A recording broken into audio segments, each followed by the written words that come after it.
I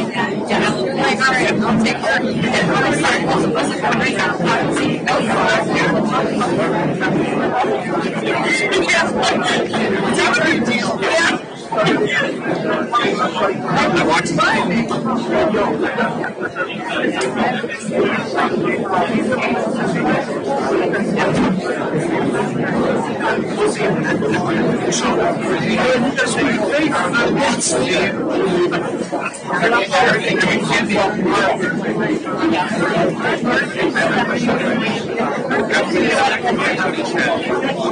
your vet next door yesterday. Did you buy a vet?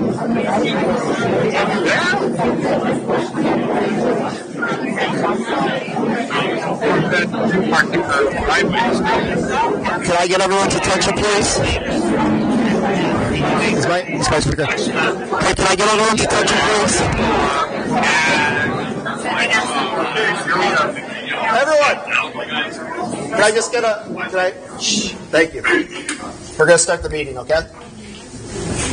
So I'd like to call to order the Town of Somers Zoning Commission meeting for Monday, October 6th.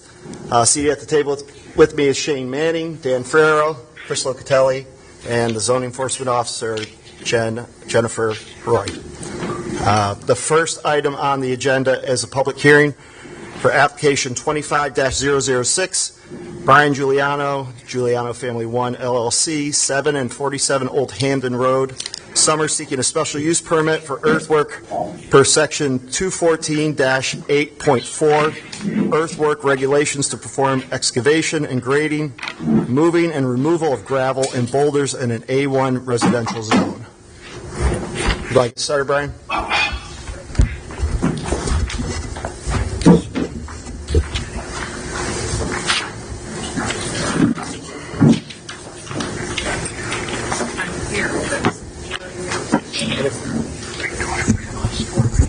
Just state your name for the record.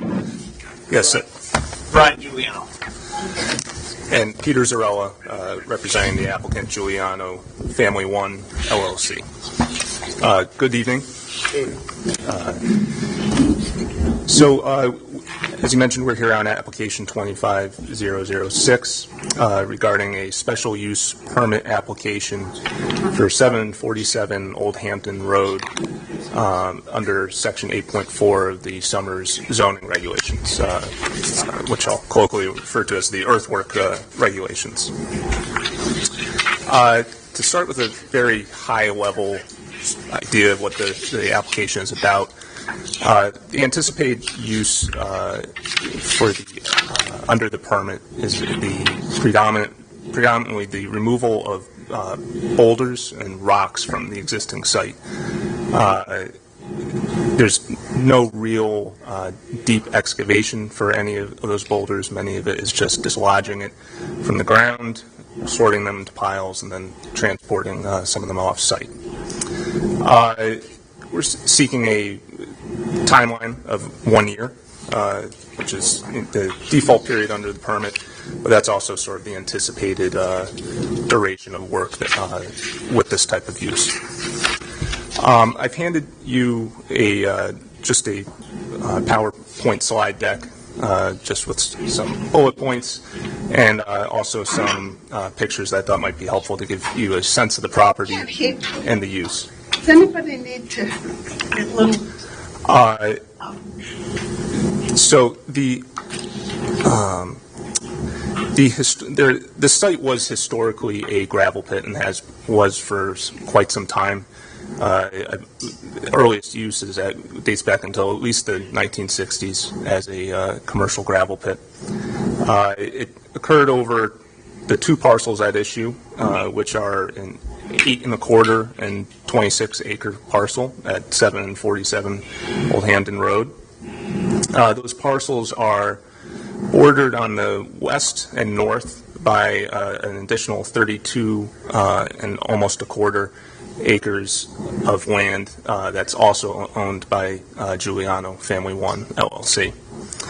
On the east and south, it's bordered by Old Hampton Road, which was for a long time a dirt road, but was at some point paved but is not currently maintained, which is something important that I'll circle back to later.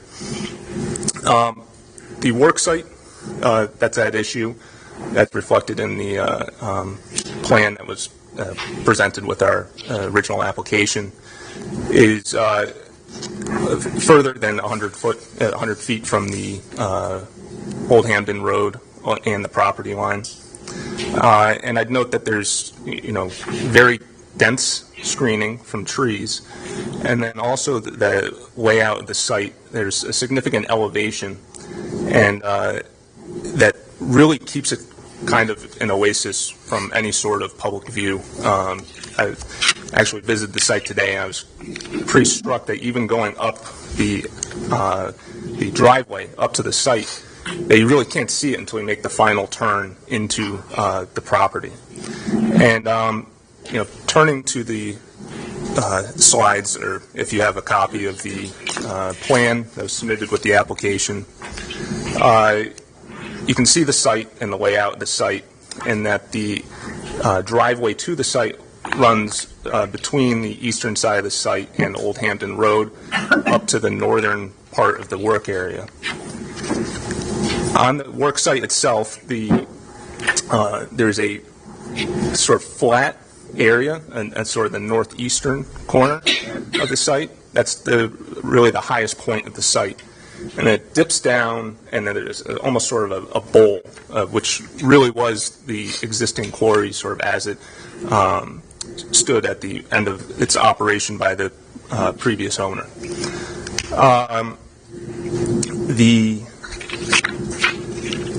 I want to continue flipping on and sort of give you an idea of what the site has looked like over time. This is the photograph? Yes. Okay. Yes. So the first photograph is a picture from March of 1991. And you can see that big, dirt patch is the quarry. And you can see Old Hampden Road there.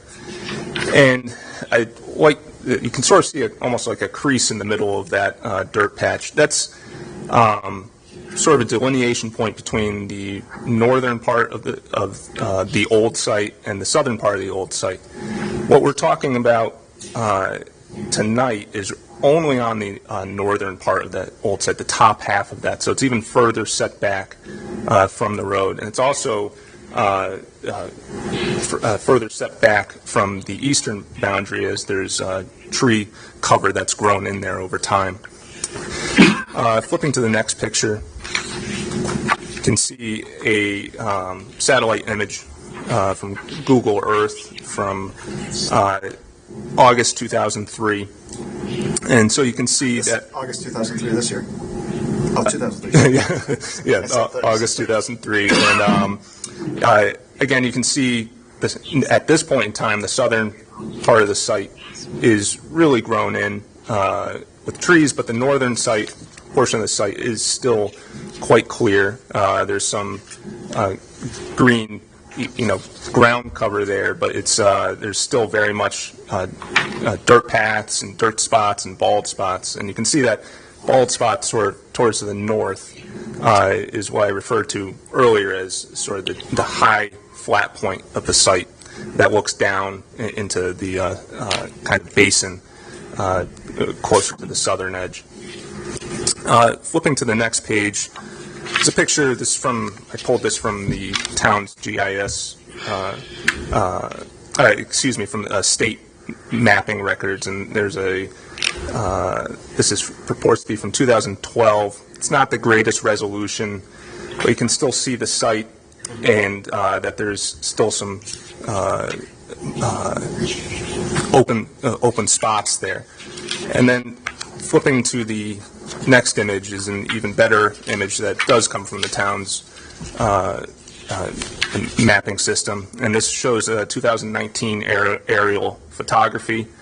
I'd note this is during the winter months when the leaves are down, and you can still see, it gives a good idea of where sort of the existing open areas were at that time.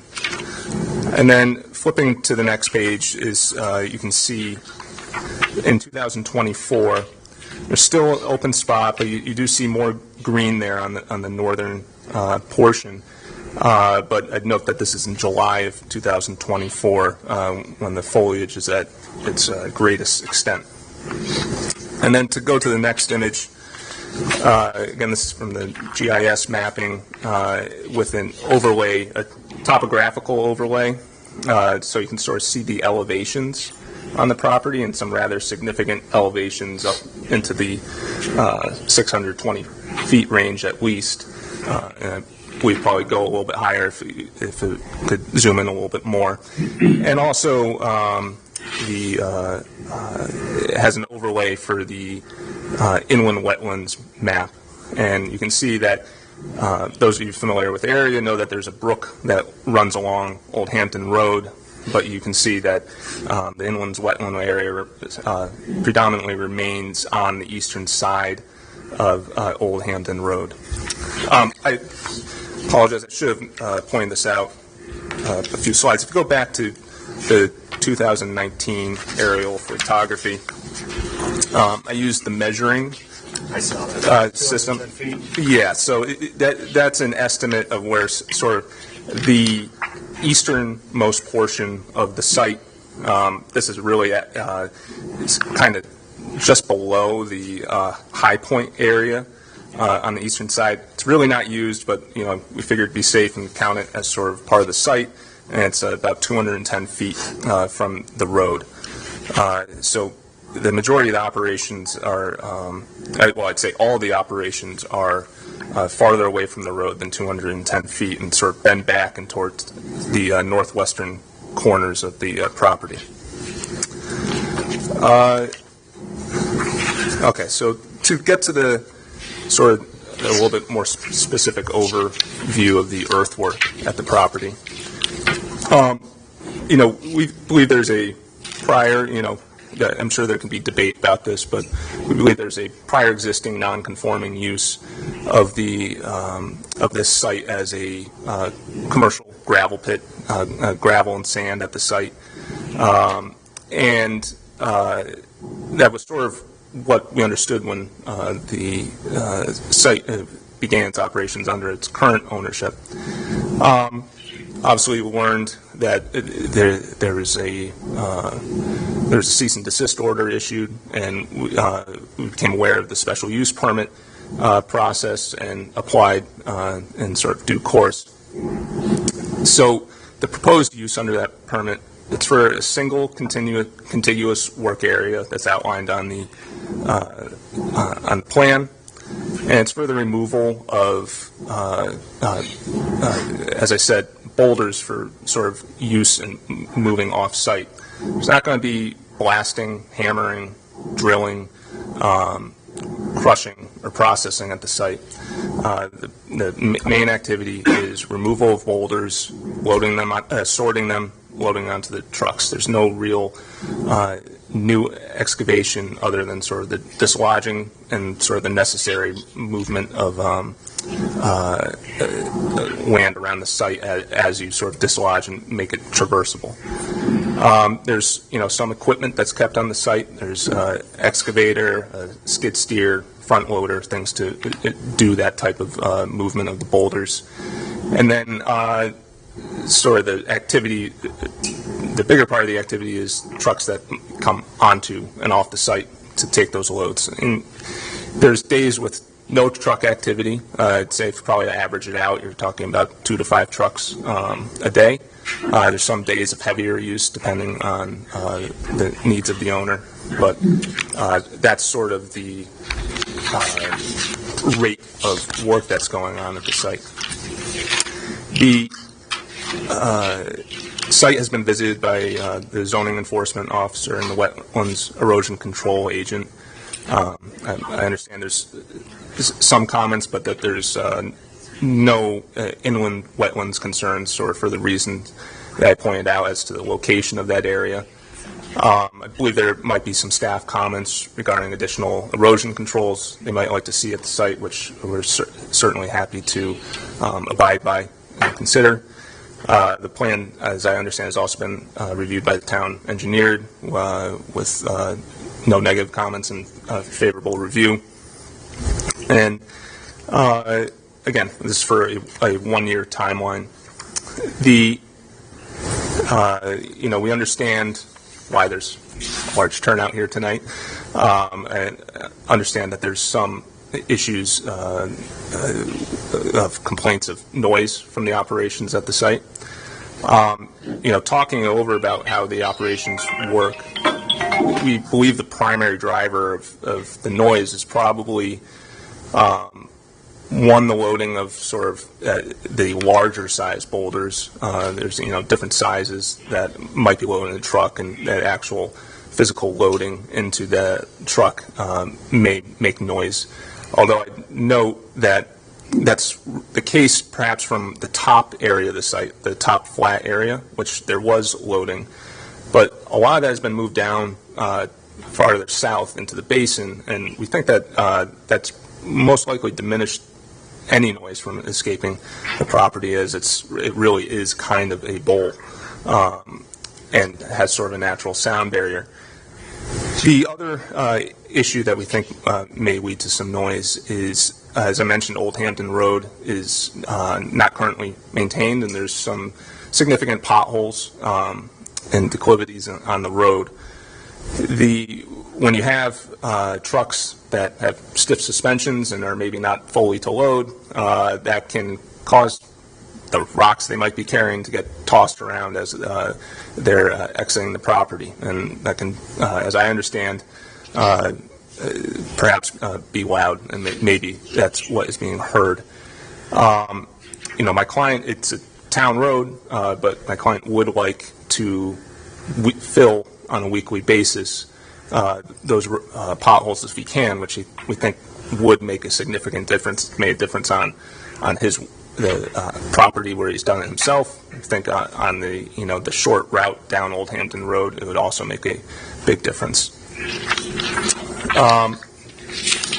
Wanted to go through some more pictures here to give you sort of an idea as to what's going on here. There's no pool at the site, but we want to give you an idea of what some of the boulders look like in the kind of finished product. Gives you an idea of what type of size material is being moved off. You can see on towards the rear of the picture, a retaining wall, fashioned out of these boulders.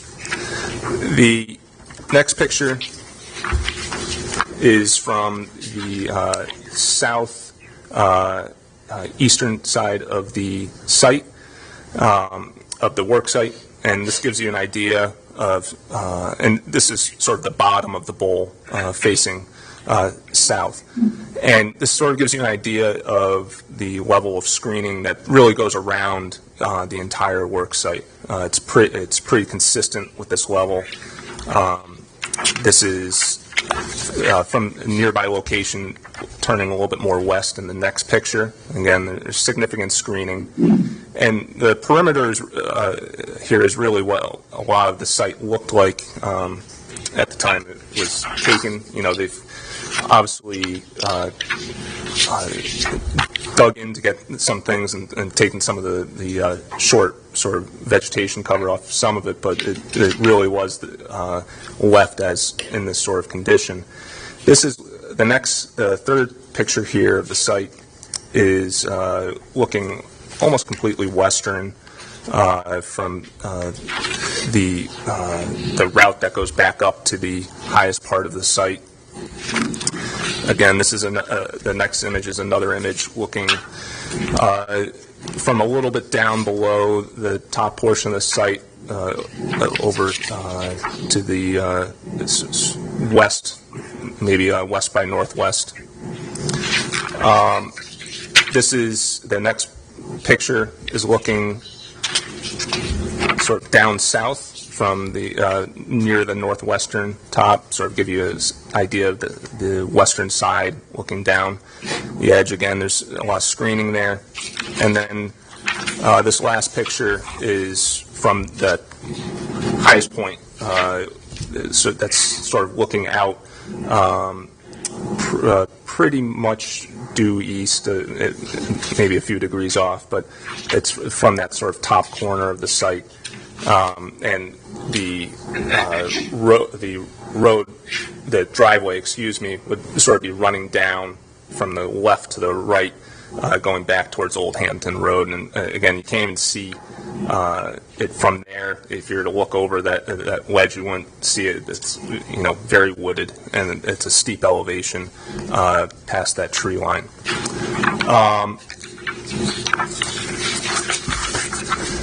So, getting to my last slide, we'd like to talk about what we think would be reasonable permit conditions for your consideration.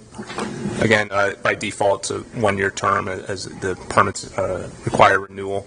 But again, that is sort of what we have in mind for the timeline of the work that we anticipate doing. Let's keep it to reasonable work hours, Monday through Friday, 7:30 a.m. to 4 p.m. I believe the regulations allowed as early as 7 a.m., but I think we can live with 7:30. And based on the ebb and flow, we'd like to have the right to do up to 10 trips in the day with sort of the trucks that are the heavy trucks that are transporting these, but cap it at 35 a week. So that gives us sort of the more smoothed out 3 to 5 trips on average that we might have, but allow for those days where it might be a little bit busier. So I mentioned my client would like to offer to fill potholes on Old Hampton Road. I advised him to not start doing that since it is a town road, but I'm not sure what exact approvals would be needed for that. But if we are able to get them, we would happily accept that as a condition of the permit. We, of course, would comply with any requested erosion controls requested by town staff. And at the end of the project, we would, of course, comply with the as-built survey and any conditions that are imposed by, the town staff as to any sort of erosion control or other grading plans that they might believe appropriate. I want to make sure that there's no sort of misunderstanding, as I think there has been a little bit from what I've heard, that there has been and there is no intended work being done in furtherance of any future plans for residential development.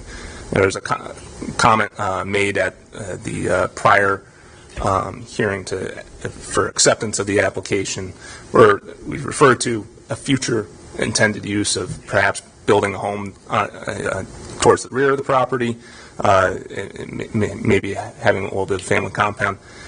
That's off of the work site. That's not the type of work that's sort of being done. I was there today. It's not being flattened for any building lots or anything like that. It is very much in the shape of sort of the historical quarry that's been there, and the digging that's been going on has been the dislodging of boulders from, just underneath the surface that, as I understand, the reason a lot of those boulders are there is because the prior operators did not have the type of crushing equipment to crush it and used more of the existing sand and gravel that was there. And so they had a lot of discarded and piled up and stockpiled boulders that were able to make use of. Under the regulations, they actually also calls for a bond to be posted to secure the sort of site closure costs that might happen to make sure it remains a safe site. We do not have a specific engineer's estimate of that amount, but we are proposing a bond of $124,000, which was used at another site in town, which I will let the zoning enforcement officer comment if she'd like, but I believe is safe to say far more extensive than the type of work that's going on at the site currently. Additionally, we'd like, there's still a requirement of planning commission approval of the permit. That would, of course, also be a condition of the permit, is obtaining that final approval. Mr. Giuliano is here with me if you'd like to hear anything from him, if you have any questions at this time. Otherwise, we'll listen to public comment and make ourselves available to follow up. And a couple things I wanted to add. Go ahead, Brian. If you want the microphone, so folks. Okay. So one of the things that I think gets a little misconstrued on this site is, if you're familiar with the area, it goes right to Massachusetts. I don't know when they did it, but not long ago, the road got improved. Pete had said pavement, and I wasn't specific to, it's milling. So they put road grindings down, and what I would imagine the town of Somers came in and did some beautiful work in there. And all of a sudden, opened up a lot of opportunities for us to be able to get up to the top in South Road in Hamden, Massachusetts, and South Ridge Road without having to drive all the way around by the Hamden House and do a big loop. So it saved a lot of time. Before they did that, you couldn't get through it without having like a four-wheel drive truck. So not only do I have a lot of people that work for me that have take-home trucks that live on South Road and South Ridge, we do a lot of work there. A tremendous amount of work. And when you're working up on South Ridge Road in Hamden, Mass., which is at the top of this old Hamden Road, it's all rock. So we're loading rocks up there, and we're jackhammering and blasting and doing all kinds of crazy stuff permitted by the town of Hamden for residential pools. But there's a development in Cooksville in the town of Somers that looks right into South Ridge Road. Those houses kind of stare at each other. So I think a lot of the activity is being misconstrued as chargeable work that I'm doing for clients in Hamden, Massachusetts, and there's a steady stream of trucks. I was up there just the other night, and I saw a whole team of my trucks come through. I said, well, they're not supposed to be here, and they continued on, and I said, oh yeah, that's right, they live up on South Road in Hamden, Massachusetts. There's also a lot of other truck traffic. There's a contractor that lives on that South Road, so again, this property borders the Mass line, and there's a lot of activity going on there. So I think that's something that really needs to be given some consideration, that a lot of this activity is not going to this specific spot right here. When I purchased this piece, I thought it was a great rental opportunity and a great recreation spot to kind of preserve this much land and, tucked up away in North Somers. And when we went in there and started, revitalizing the old dirt bike track that we all rode on, anybody from town knows about it, and surrounding towns, we started seeing that they left behind a tremendous amount of boulders with the old gravel operation. They were of no value to them, but we love them because we use them to build all these beautiful natural boulder walls. Anybody that's been on my Facebook site or anything like that can see where we build walls anywhere from 2 foot tall to 6 foot tall boulder walls as a really cool alternative for people, and saves them a lot of money, so they don't have to put in these, very expensive architectural block walls. You could put in these boulder walls, and they look awesome. We did our first boulder wall about 20 years ago on Mason Lane, and you can see it off of Battle Street in Somers, and it's a boulder wall looks better with time. It's a beautiful thing. So we didn't realize this was not the intended use, but when we got up in there, we said, hey, there's some resources up in here. There was some stuff left behind, but it's a finite amount. This isn't a gravel operation. This isn't, other companies and trucks coming in and buying anything like that. It's just us in the midst of cleaning this up and making a nice recreation spot for my friends and family. There's beautiful hiking up there, any of you know that have been in the Northern Land Trust trails, and then there's all trails all throughout this piece that go into our neighbor to the north, Kibbe, who owns a tremendous amount of land. They own the sawmill in Hamden. I have personal permission from him to operate, recreational vehicles to come up and over, and we share both those, two pieces. There's a beautiful lookout up top. There's a little sign up there that somebody made out of wood called the Hamden View. You can overlook the town. There's a lot of really cool stuff up in there. So basically just wanted to make those points about some of the other reasons why those trucks are on that road, created by whoever did that beautiful work of opening it up and making it passable. And then just kind of explaining a little bit more as to what we're up to there. I think it's been a very positive boost to the community in the sense that if anybody speaks to any law enforcement, it used to be a dark zone for people, especially in this day and age with the social media. Younger people would post, hey, I found a nice quiet spot to party. And in some cases, and I know this from living up there, they would wind up with as many as 600 kids up there, basically parties that were out of control. And since we went up there and put in a couple cameras and a gate and kind of made it a little bit more official looking, zero. There's not one problem. When my wife and I first traveled that property, when we first bought it, it was loaded with clothing, underwear, beer cans, liquor, remnants of fires, all that type of stuff. It's all cleaned up. and we don't get any of that type of activity anymore, because I think people respect that things are nice and clean and organized up there, and they know that the cameras are on them. So I know that's lightened up the load on law enforcement quite a bit. So other than that, I don't have any other, on Pete, on the road, from that road getting a lot of use, and this is with our trucks or without it, it's a millings road. So when you have those road grindings and you drive back and forth, you get potholes. And I was up there one time, one of our great employee of ours rents the main house for me right down the corner. And we were out in his yard talking, and I was watching a truck come from Hamden. It was a Massachusetts contractor coming down into Connecticut, going the speed limit. It was an empty dump truck. His tires were leaving the ground, I would say, 4 to 6 inches when he would hit the pothole. So you got a $58,000 pound truck jumping in the air, and boom, boom, and the echo coming out of that body was unbelievable. And I'm sure the whole valley can hear it. If we come in and just put a little bit and keep maintaining, get rid of those potholes, what was these large, crazy booms that you can hear from a regular pickup truck up to a dump truck, it's going to be a nice smooth road, and that's what we're proposing. With permission, we'd stay in there and maintain that and keep that nice and flat, so we don't have any of that boom, boom, boom, those trucks driving down that road. So, Anyone have any questions for Brian? No questions. You can ask a question. Just before we lose track of your comments, did you say that you do blasting and splitting in Massachusetts, that your property goes over the line in Massachusetts? no, thanks for clarifying. These are people that have hired me from Hamden, Massachusetts. There is a road in Hamden, Massachusetts called South Ridge Road, which was developed by a friend of mine. Problem is, it's all ledge. We're fortunate enough to do all the pools up there, so there's a lot of houses and there's a lot going on. So when we do a pool up there, we get about 2 scoops of dirt into the ground and we hit ledge. And we have to blast and hammer and drill and split to put in the swimming pools. There's also some other work that I've done up there for a friend of mine. Again, I'm in Massachusetts performing chargeable work with my contractor's license in the state of Massachusetts. But I think what a lot of people don't realize, when I'm working up on South Ridge Road and South Road, I'm much closer to Connecticut residents than I am when I'm in my own pit. That pit is as rural and as you can be. You cannot be seen. You can't see it. Doesn't matter where you are, you cannot see it. So unless you drive up there. But in Massachusetts where we're working, it's all cleared, wide open for the view. So when we're up there hammering, you can hear the noise echoing all throughout, North Somers. And we do a tremendous amount of work up there, and we have a lot of people that live up there that cut through that route to go to work.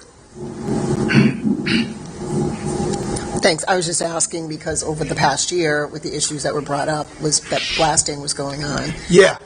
The blasting is me doing pools in Massachusetts. And then it abuts your property.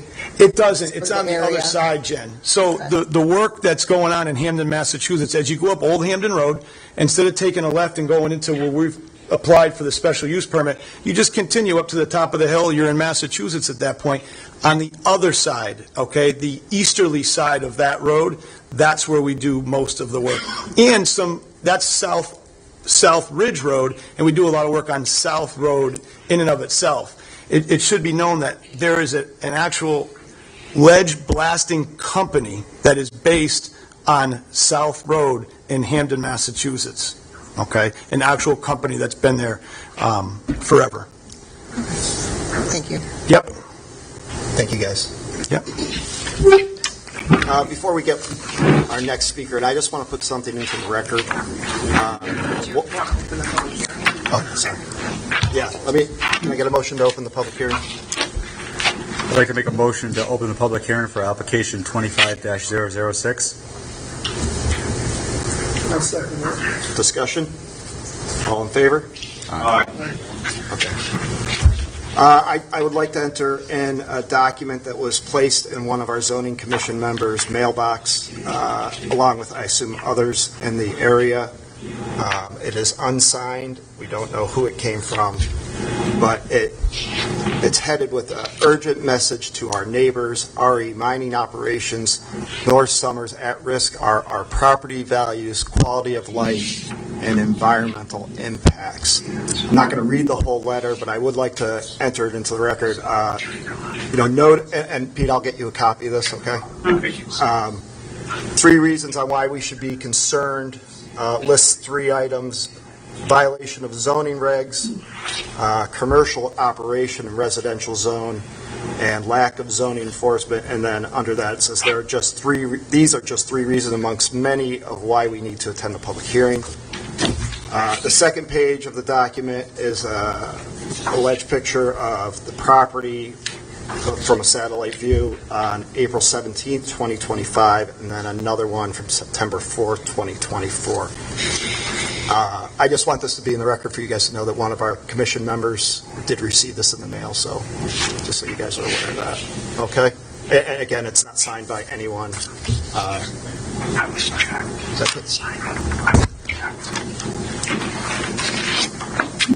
Just for the record, because it is unsigned, we would object to the admission of it into the record. Okay. Thank you.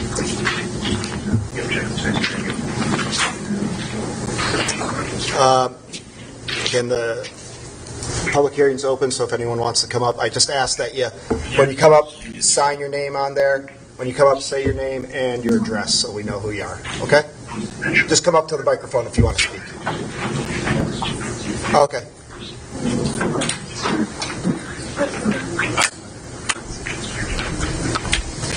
How are you? Good. How are you? Good. I'm new to town. My name is Ray Martin. We just moved in. Sign here? Yeah. Just moved in at 89 Cooksville Road. So I appreciate that Mr. Giuliano's aware of the acoustics. So the presentation from the lawyer was all about the visual. Nobody can see anything. That's correct. But we're in a bowl. We're at the top of the bowl. So we hear everything. And I can distinguish what's coming from the site and what's coming from over here. There's plenty coming over here. So I have one question for you guys. Is the cease and desist order currently in effect? You have a cease and desist order. Is it currently in effect? Well, it is. Okay. But I just want to, a public hearing is for the public to make comments, not Q&A for staff. Well, that's okay. I'm just You're asking, welcome to call. because I want to make a comment that if it's in effect, it's being ignored.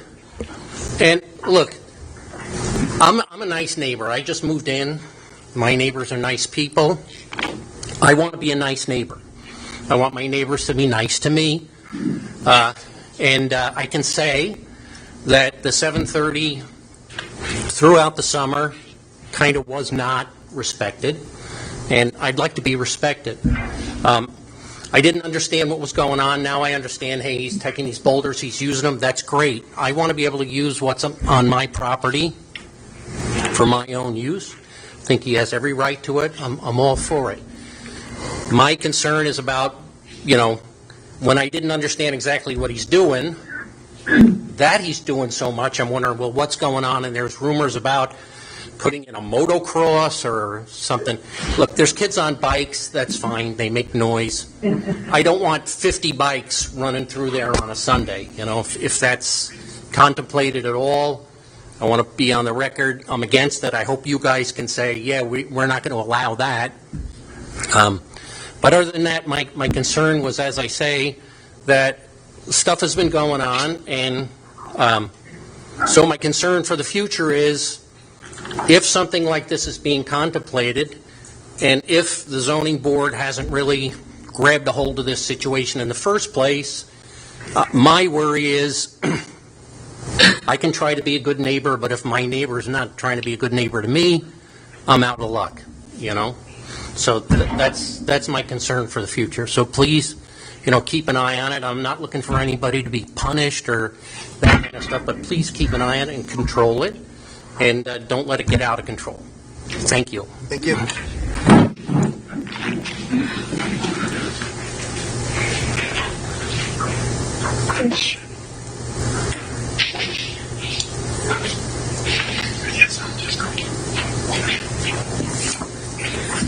Good afternoon. I'm Steve Bonacera. I live in the North Summers area, and just sign this. Thank you.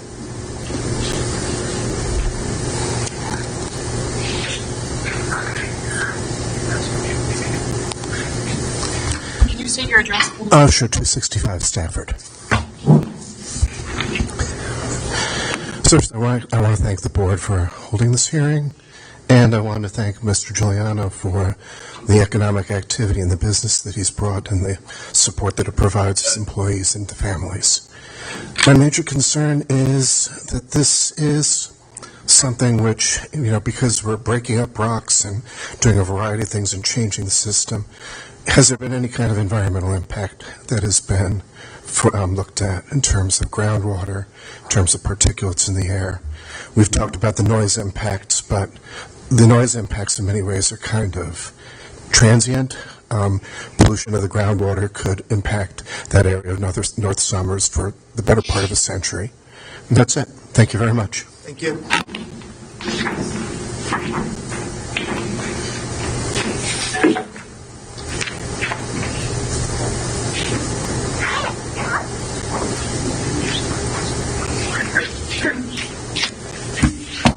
Hello, my name is Kevin Barbeau. My address is 66 Hangdog Lane in Somers. I did come with some questions. This is my first zoning meeting that I'm attending, but I guess those are not fielded and discussed so that we can get a better understanding of the scope. Can I just address that with you real quick? I was just saying that, in general, a public hearing is for the commission to hear concerns or in favor. And sometimes in history, if we've gotten involved with question and answer back and forth, it tends to be a lot. So if people have concerns about my interactions day to day with what's going on, they're welcome to call me, at any time. And usually they'll ask questions of the applicant, and then the applicant oftentimes will provide a rebuttal at the end and answer questions. So it's not that you're not allowed to ask questions. I just wanted to set, the tone that. I get it. Understood? Okay. Thank you. Understood. So, I guess echoing some of Raymond's concerns, operation, as far as we know, has been 7 days a week. Not every 7 days of the week, but historically speaking, coming from that area of town, there are trucks going in and out, activity being loaded, unloaded, rocks turned over, rocks loaded onto trucks, carted off town, the road in town. One of the things that came up was that the Conservation Commission has paid a visit to the site. This sounds like a question. Does the Conservation Commission submit a written report to your body as you go to deliberate over or not the value of this zoning special permit? Their agent does, and she did, yes. The agent does. Or the Conservation Commission. Okay. The whole commission doesn't go out. The agent goes. Yeah, right. Okay. Yeah. And then they'll put their findings in a report and pass that along to you. She did. So you would be aware of how large the site is. I know there were some pictures that we didn't get a chance to see, which I would have liked to have seen them, of the activity maybe 10 years ago versus activity today. I think there was a reference in some of the comments made by council. Are those open to our inspection or not as tonight's meeting for public comment? I don't have enough copies for everyone, but I'll leave one up here. Okay. Thank you. Okay. So, I guess for the meeting, there was a cease and desist order to the neighbors in and around that area as well as others. I think the order has largely been ignored. As a comment, I think that's pretty common for the town of Somers to experience this kind of respect for a cease and desist order. Are the cease and, again, sounds like a question, but is a cease and desist order public record? Yes. Okay, so we can apply to receive a copy of it? Yes. Okay. And those would typically carry provisions under which the cease and desist order was issued, and therefore what the violations or recommendations or comments that were found within that cease and desist? Yes. Is one of those available tonight? I think it'd be better off if you. I mean, I have a whole file here, so everything Okay. that I have is public record, and you can come visit me. No, I'm just mostly specifically looking to understand if the town was worried enough to issue a cease and desist, what were their worries? Because this is your guys' ballgame, not mine.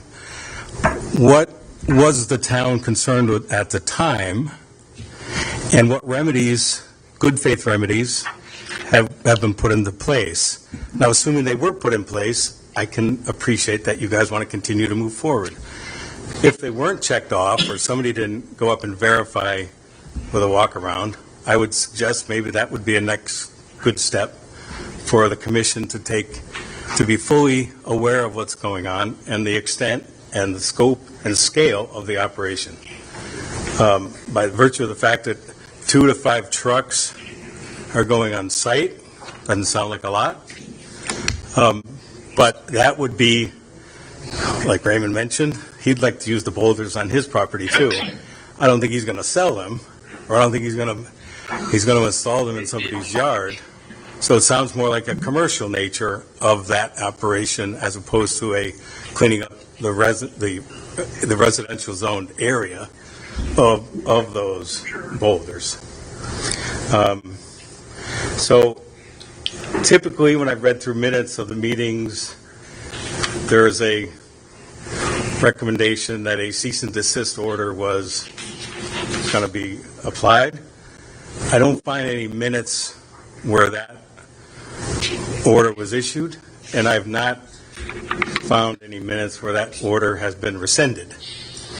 And typically that would be part of the process that you guys engage in, It would correct? be part of this process. Yes, okay, all right. Historic, I think to characterize the use of the property as historically a sand pit, gravel pit, is a major exaggeration. Again, I see the pictures, I see heavy vegetation, and now I see from the latest pictures what I would estimate somewhere between 4 and 7 acres of disturbed land.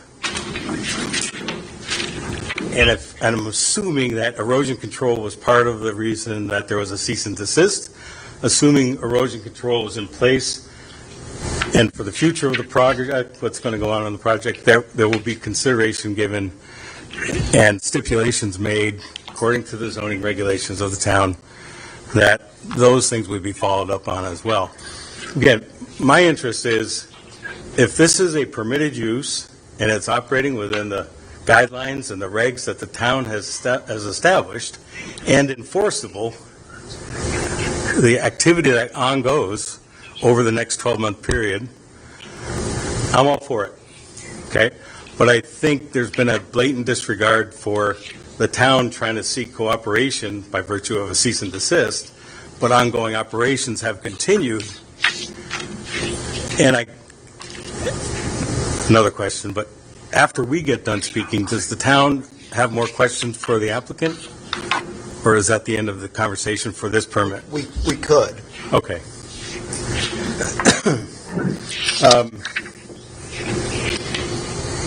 There's the road, as Mr. Giuliano reported, is kind of a unique stretch of land. It is natural habitat. He's right. It's a diamond in the rough out there. It's got a lot of great vegetation. The history of Hamden Road, it's kind of been like the DMZ between Hamden and Summers. Police and fire have had trouble getting back and forth when they need to. I think there was a fire a few years back that this was brought to light, that we need to improve that road, maybe so fire apparatus can get down there. All those are great opportunities. I think by and large, Old Hamden Road has been the source of some conservation and zoning problems that because it's in that DMZ, it's kind of been overlooked. Like, the road was improved 3 years ago. The road parallels riverbeds, stream beds, whatever the right term is. There were culverts replaced. There was substantial millings brought in, substantial material removed.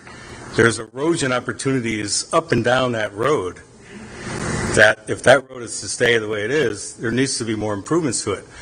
I don't recall, and I didn't get too involved in it, but that road never had erosion control during that time of improvement by the town. Now, I could be ignorant on this, but maybe the town doesn't need to have erosion controls on their own work. But we never had, I mean, that's a road that I travel frequently. There were culverts replaced, there were wetlands upset. Now, maybe those were new wetlands because the control and erosion and the culverts clogged up and they were getting these ponds, but there used to be a great source of wildlife and habitat in those areas during all months of the year, not just during wet season. So I think Old Hamden Road, maybe it will be raised to a greater consciousness when we have something going on that Mr. Giuliani will be improving that area. But Old Hamden Road has been kind of ignored by the town, and I believe transgressions have happened against the environment that I don't know if the town is accountable to that or not. I don't want to get into a legal argument about who has what right to do what when in the wetlands area that I think the state probably wants some jurisdiction over. I think let's just try and keep this to what we're the hearing for tonight. So I think that, ultimately, if the beginning and the end of this is a good story for the town and for the applicant, all well and good for me, but I think a lot of things are missing from the application and from the discussion that I've heard so far about whether or not this should be a consideration for a special use permit. Thank you. Thank you very much. Sorry if I exceeded my time.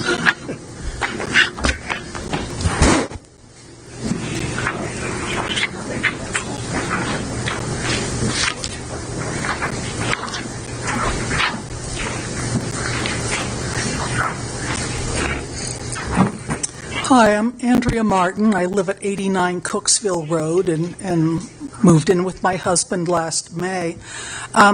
My comments are, I think Mr. Giuliano doesn't realize the amount of noise that floats into our neighborhood on Cooksville Road, Hangdog Lane, Lovers Lane. They seem to be under the illusion that since they're 200 feet from the road and they're now in a pit and there are plenty of trees around, I think they're under the illusion that that sound doesn't travel.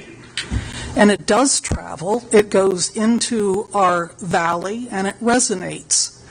And it's not a terrible noise. It's just that it's constant. And I know they mentioned something about, well, maybe we'll limit our hours to 7:30 to 6 p.m. That would be great. That would be better than listening to the noise at 6 in the morning like we do now. And I can't prove it, but I was taking a shower 9 o'clock Friday night, and I heard the clanking and the grinding from that direction. It's the same clanking and grinding that we hear from their operation. To my ear, it's not just the occasional boulder that's being dropped into a truck. It's a constant machinery noise. And I have no objection to Mr. Giuliano running a successful business. I wish him all the best. But I think it would be a good idea to at least see if their special permit limits them to hours of operation. And maybe that would be a good area for compromise, that he could run his business, but he has to abide by hours of operation and respect the peace of our neighborhood. Thank you. Did you sign your name? No, I will. Thank you.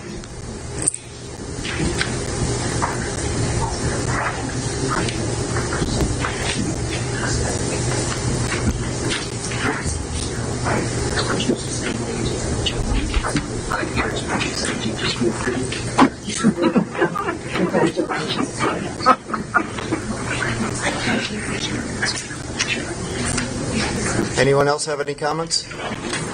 One side for my husband. I just had back surgery. Yeah, that's fine. If you can be loud enough that we can hear you. Yeah, I can. Okay. I believe you. So this question is for Mr. Giuliano.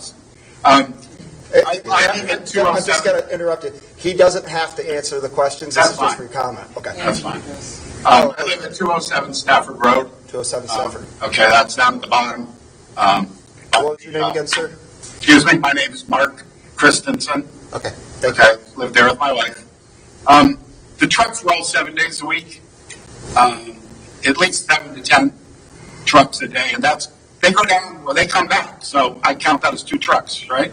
I mean, that's the way it is. They come back sometimes with tree trunks in them. I don't know if they dump them up there or not. I don't know why. I don't think you're supposed to bury those things, but whatever. He does bring down a lot of rocks, a lot of sand, he's got the covers over the top. My point is, there's 2 ways off the top of that mountain, right? You can go down Stafford Road, or you can go down Root Road to Wood Road. You end up in almost the same spot. Why don't you just split? One time you go down one way, one time you go down the other way. That would cut your travel in half down the same road. And it would stop the wear and tear on that road, would cut it in half. That's all I got to say. Thank you. All right.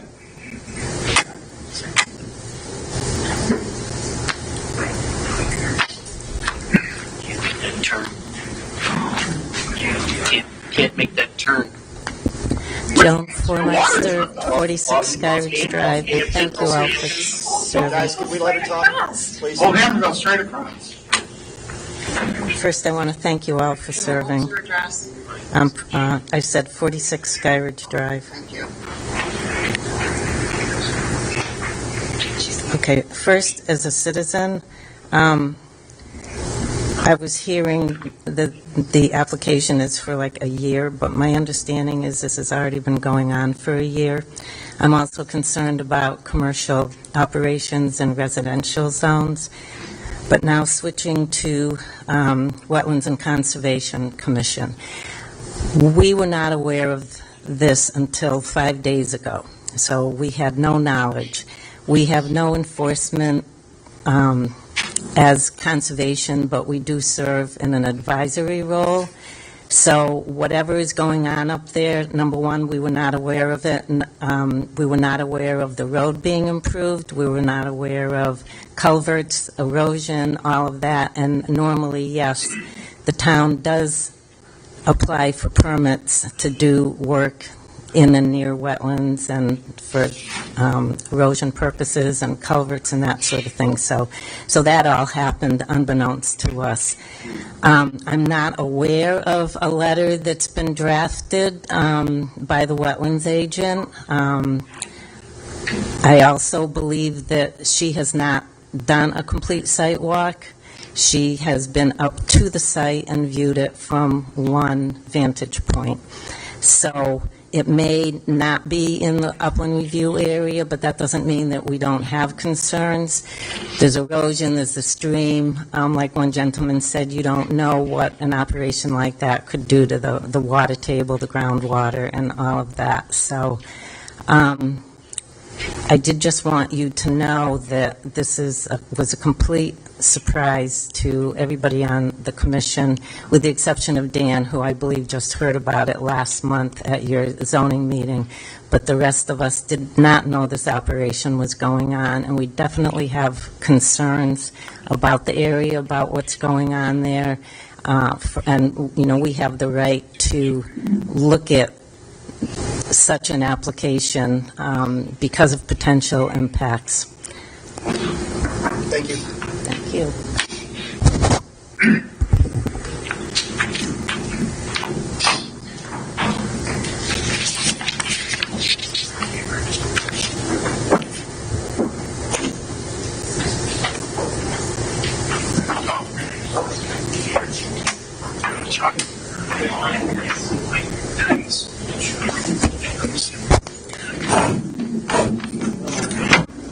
For the record, Sean Curtis, 36 Lovers Lane.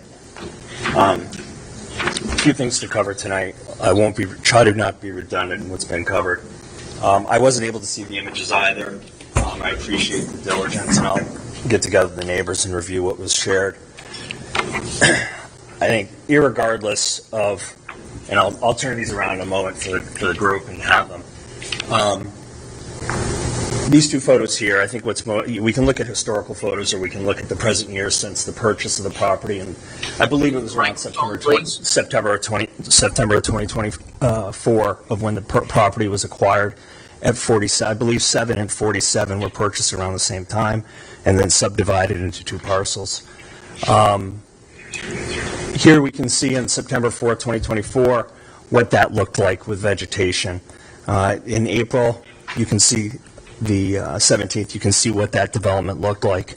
I'm going to go through a timeline of events, and just for the audience here above my head, that's what I'm referring to as the top picture of September of when the property was acquired by the applicant, and the bottom picture being of April. The town was notified, and to Jen's credit, the land use office was notified back in March of 2025 about the developments. It could have been beforehand, but based on according to the timeline that I think has been provided to me from the town, that on the 31st there was inquiry to Mr. Giuliano from the town in March of 2025 about the activity. That's when this, I think the conversation, or at least the outreach about the developments had begun. It was in April that emails and correspondence from the town and Mr. Giuliano, and the discussion with him at the time is that he explained a few trucks of fill he was bringing in from a job site, and there was a discussion about the time of the day and concerns about complaints about rock splitting, and the applicant indicated that this was not happening. On the 23rd of April, there was a complaint about this and further details along with video of the trucks and the noise coming from that area without real understanding of what was happening. And then it goes on from that time frame, back and forth between the town and the applicant saying that the activity was going to die down. Pretty much he had done everything that he was going to do. Back in April and May of 2025, when this picture, and these pictures are provided by the town of Summers. They're near map. It's a service that the town subscribes to. I believe it's every 6 or so months. Fast forward, so we go September 2024 to September 2025. This is what the site looks like as of last week. No permits, no variances, no erosion control, no collaboration between land use departments in the town, no awareness. And this is systemic in this town. And in conversations, and it's unfortunate, because I agree with the sentiment. We don't want neighbors against neighbors. We don't want neighbors against businesses. I believe what Mr. Giuliano stated, there's some good in what he's doing. But I have a hard time believing and sitting here, somebody that knows our zoning regulations because he lives in town, has a business in town, and builds pools in town, is probably pretty familiar, or his staff is, with our zoning regulations, and has shown complete disregard, not only for the neighbors in the hours of operation, but disregard for this in itself. I had one developer tell me in town, and I've observed this as a public servant to this town as well as a private citizen. Push the boundaries as far as you can, as long as you can, until you're called out on it, and then work with your lawyers to comply as quickly as possible. That's the mantra in this town. It puts our land use department in a very difficult position, and it puts us as public servants that sit on these boards and commissions in a very difficult position. And something needs to change in this town. We have the opportunity to do that. I'm hopeful that despite where we are, we only glance backward quickly to realize how far we've come. And my hope is that this is the catalyst to move forward, to try to figure out how we resolve this. We can't go back and fix this. The fact that it's been stated that this site was a gravel pit back in the 60s, it clearly states in those documents that are on public file in the town land use office, that at the time of that in the transfer of sale of any property, no special use permits, no conditions, to use the term the attorney said, but nothing goes with the sale or the transfer of any property. This is a residential zone. as defined by the Town of Somers in our POC, which is the Plan of Conservation and Development. This is a residential zone. This type of activity is not permitted in the residential zone. Even without and you could say as a special use permit may allow for that. This is a residential zone with a commercial operation that's been happening for over a year, and the irony is we sit here a year later from when this development started, and now they're finally seeking permission. And I take exception to that. I take exception to the intent. I take exception to the integrity, and clearly there's a lot of support for the applicant, and I think that's great. I'm pro-business. I want to see people succeed, but I also want to be respected. And our zoning regulations are pretty fair and pretty clear. Regulation 8.4, the application that was submitted before the Zoning Commission on the 2nd of September of 2025 was incomplete. Totally incomplete. There are several guidelines in here on what there should have been in that zoning application. I'm hopeful that, Jennifer in the Land Use Office worked with the applicant to complete that application. But in addition to that, this isn't just a special use permit for earthwork. Earthwork is up to 1,000 cubic yards. If that's when you actually have to apply. This is somebody mentioned this is 4 to 7 acres. In my guesstimate, again, I can't see it. I can only see what I hear on a daily basis, and what I see here, and I overlay at scale a circle over the Cooksville neighborhood. This easily encompasses almost all of Cooksville. My estimation, that's 8 or more acres. There's also provisions in our guidelines that talk about how many acres can be developed at a time. This is an outrageous and egregious and irreversible development that's gone with little oversight from this town. My concern in terms of how we operate is that, I hope our town attorneys, and I hope we have as many as the applicant has, because there's a lot of attorneys sitting in this room that are also residents in this town. And if you think about the amount of money that this town has spent on consultants and lawyers over the last several years, and how much of that money could have gone into our school system for HVAC or other projects, I think we should start looking at the math at how much money we have had to waste going back and forth and not finding ways to work collaboratively with developers in a responsible way that is right for the development of this town. I'm not going to go further in the timeline, but I'm happy to provide that for the record. Part of the timeline is what was provided me to the town. Other parts I filled in some of the blanks. But I'm hopeful that we can find a way through this. I'm hopeful we can find a way as a town to get better in working with our developers, because I'd like to see more development. I sat in this very seat a week ago when the town selectmen were voting in favor of trying to give a tax break to seniors that were in need. And I supported that because I think it's a good thing to do for our town. But in the same breath, I said we have to find a way to increase our tax base in town so that the burden isn't just on the individual households. That also requires collaboration with. I'm getting there. Thank you. And the point is that we need to work with our developers in town to try to do that, not push them away. We have to find a way to come together and develop this town in a responsible way. Thank you. Sean, let me ask you. This is.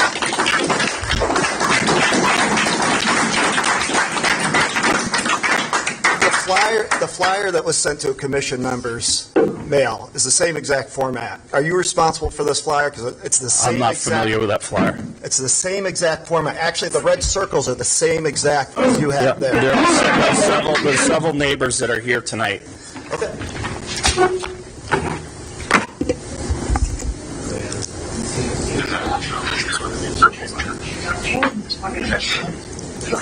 I just warn people not to access people's mailboxes. You don't have the authority to do so. That's what you Are you, just for the record, are you accusing? I'm not accusing you. Okay, thank you. For everyone. Were you asking who put the stuff in the mailboxes? I did. Okay, well, I know who put the one in my mailbox, and it wasn't him. Okay.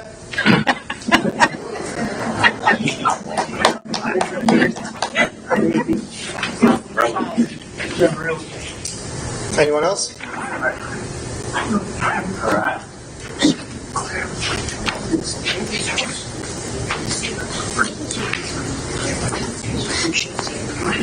Hi, I'm Marielle Morgan, and own the property adjacent to Mr. Giuliano. I haven't met you before, but nice to meet you. Sorry under these circumstances.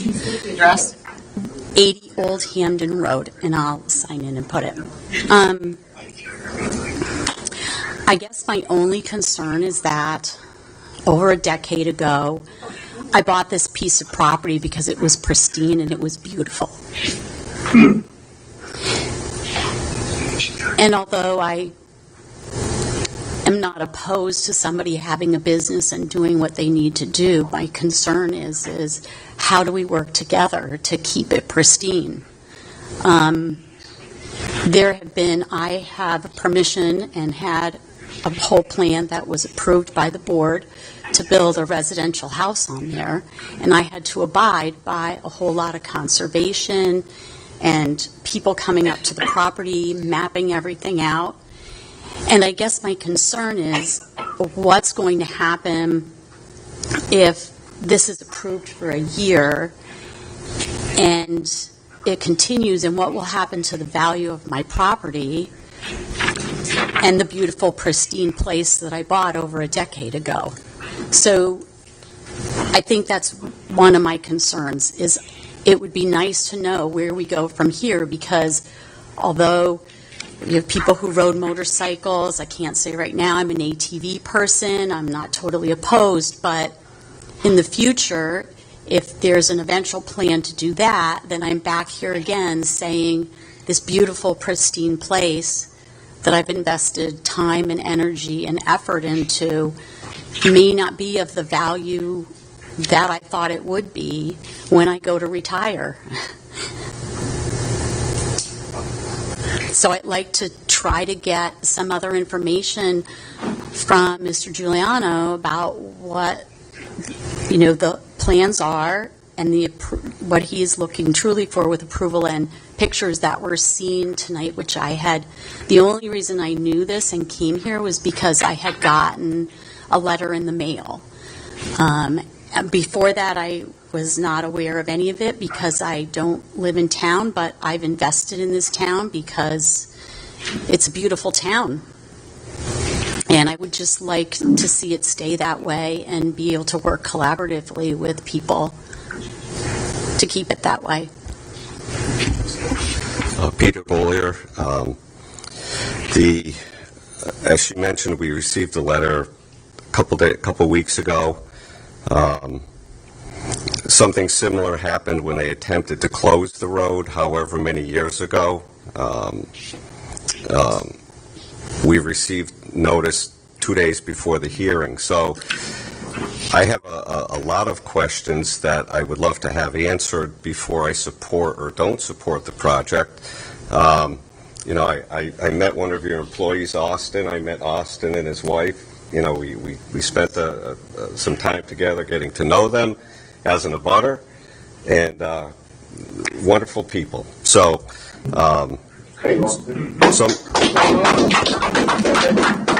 some of my, one of my best friends' grandkids ride their motorcycles up and down. They ride their motorcycles in the area. So I'm very familiar with the area. We've been we've been part of that area for 11 years now. So, but there are a lot of questions that we have. So how does this work where, as I guess we're making a comment, we would like a month to be able to get the questions answered. I don't know if Mr. Giuliano's attorney would be willing to, or the town would be willing to hear these questions and get answers to us as abutters. I mean, we're literally right across the street. And yes, the noise comes up to where our property is as well. And as Marielle mentioned, I mean, this is an area that we want to retire in. So it's I don't think the questions are unreasonable. My concern is I work in trucking. I don't know what your gross vehicle weights are on these dump trucks that are going up and down Old Hamden Road, but the culverts are plastic culverts. Has the highway department taken a look at, will that road in its current state be able to handle five trucks a day, we'll say 5 trucks a day, every day, 5 days a week, 365 days a year, without something happening. And then now the town's incurred another cost of fixing a road that shouldn't have needed to be fixed.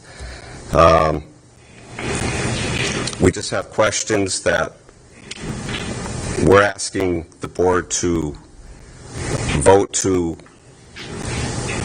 go out another month, give us an opportunity to do some research and get these questions answered before we either support or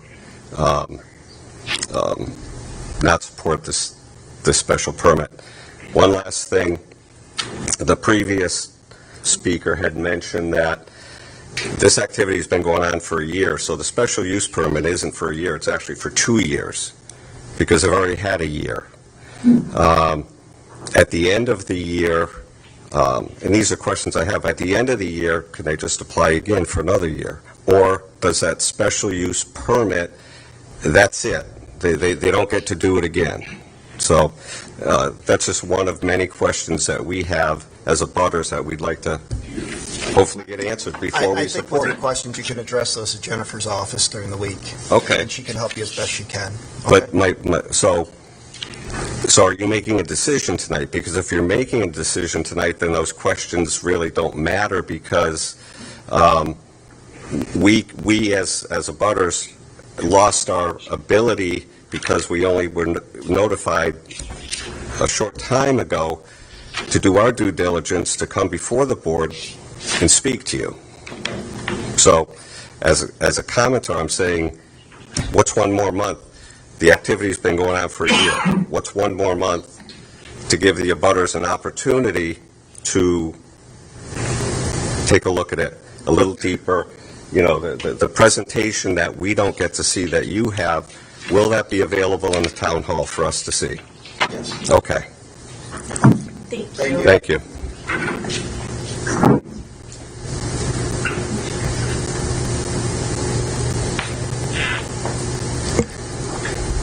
I just want to point out that you could state your questions, on the record right now. At the public hearing, you could state your questions. Okay. Depending on, statutorily, the applicants for a special use permit have to send notice to abutters 10 days prior to the public hearing, which they complied with. But you can state it now, and whether the commission decides to, close or not the public hearing tonight, the applicant will hear your concerns tonight. You can state them. You have the right to state them on the record if you'd like.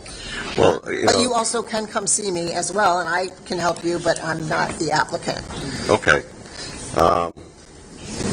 This may not be all of them, but So, I can answer your question that anyone who gets a special use permit for earthwork, number one, it is allowed in a residential zone per our zoning regulations. And it's required for anyone doing any more excavation over 1,000 cubic yards. So that allows for someone to build a home and remove less than 1,000 cubic yards. If they're over, there's several operations in town that wood gravel operation used to operate as well. Our zoning permits allow it. However, they have to renew it every year. So it would be the same thing. It would be another public hearing. So if they get approved, it would be for 12 months. Prior to the expiration, they'd have to go through this process again. okay, so I guess you anticipating my question wasn't really one of the questions I had, but it opens up something interesting. So as a residential property, I have, without putting in for a permit, I have a right to move 1,000 cubic yards of earth. Okay, so beyond that, then I have to do, even if I'm not, so, okay, I'll leave it at that. How many acres, how many acres are actually going to be used, excavated? What's the depth of the excavation? There's been comments that it's just going to be, we're scraping the surface. So to take loose boulders, so you scrape the surface, you've removed the loose boulders, now you've loosened boulders underneath, so you scrape that surface. How deep does it go? What's the acreage? I've asked about the copy of the presentation, which you said is available. let's see.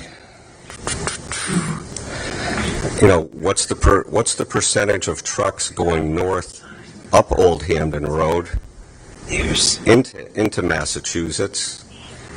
As I stated, those culverts, there's two sets of culverts that are both plastic culverts with maybe 12 inches of fill on top of them.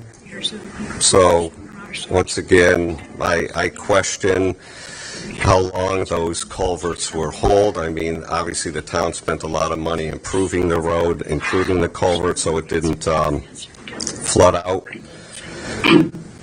How close to the road can this activity come? The applicant mentioned they're 210 feet away. Can it come right up to the road, or is there a setback as to how close that this activity can come to Old Hampton Road, whether it's on the east side, the south side? Okay. And what is oh shoot. Someone mentioned a survey at the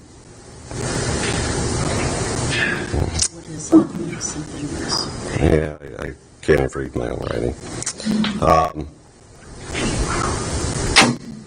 Ask for forgiveness. And I guess the last statement I want to make is the previous speaker, Sean Curtis, had mentioned that this happens a lot, where you're asking for forgiveness instead of permission, and it doesn't bode well for the town.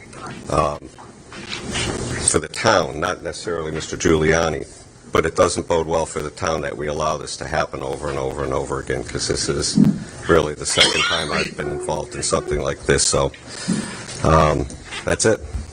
Thank you.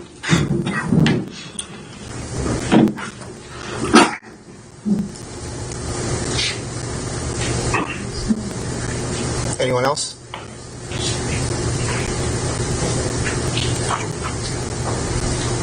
Go ahead, Pete, if you want to. If there's no one else, I would be happy to respond to some of what we heard tonight. Absolutely.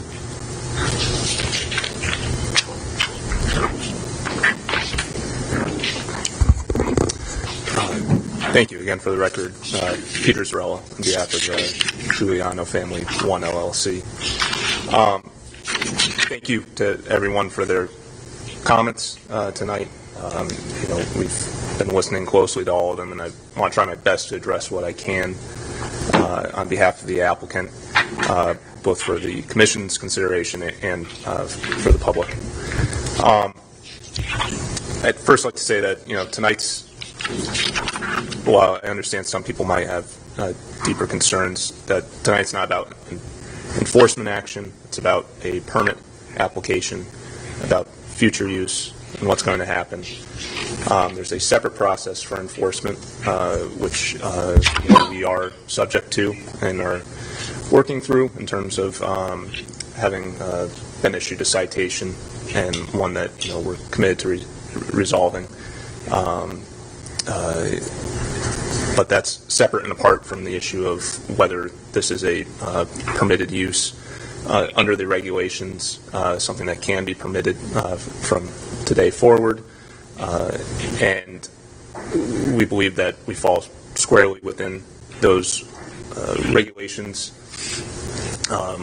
We've complied with what's required to be submitted. I believe the town has given it, the town staff has given it diligent consideration, again, for some of the reasons I outlined in my initial presentation. I want to clarify a few things that I think might have been misunderstood.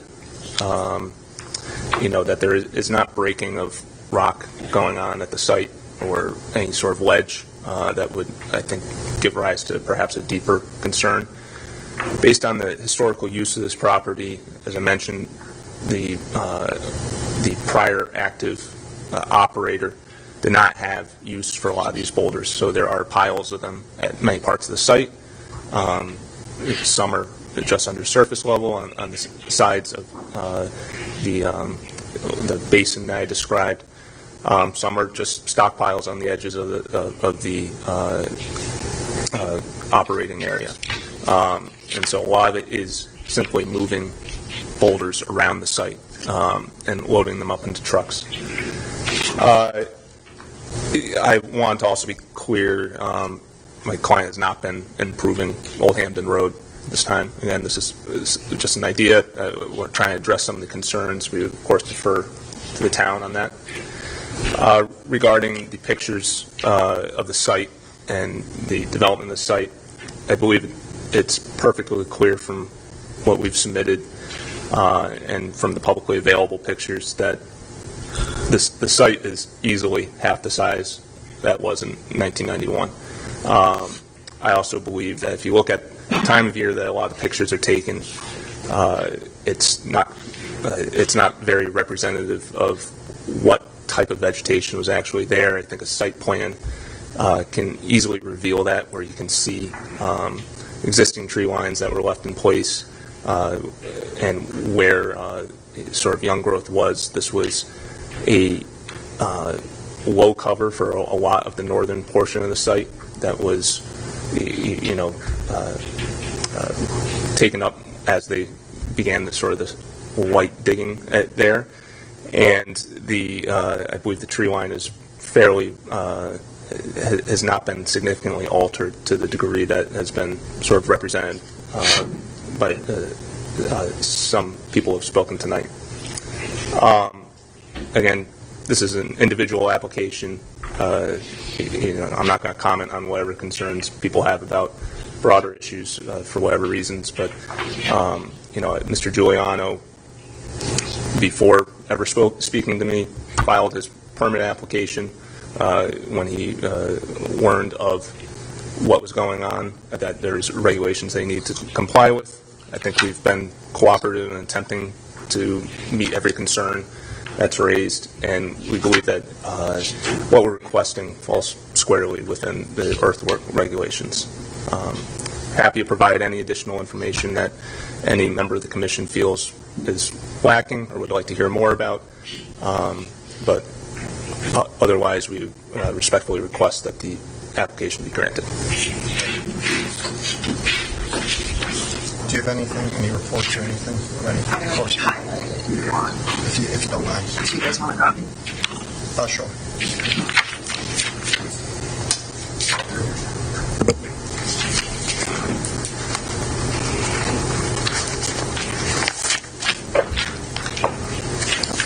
Brian, go ahead.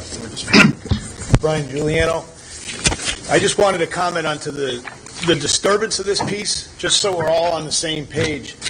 As we talked about, it was a gravel pit, great. But when they went in there, if you look in that paperwork, the important picture is 1991. So when you go in there and you look,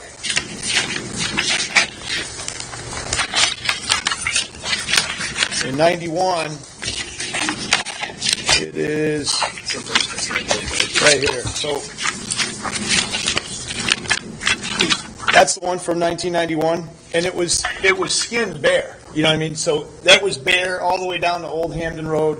The whole thing. And I was fortunate enough to be standing there in 1991, so I know what it looked like. I know what it was, and I also watched it grow up.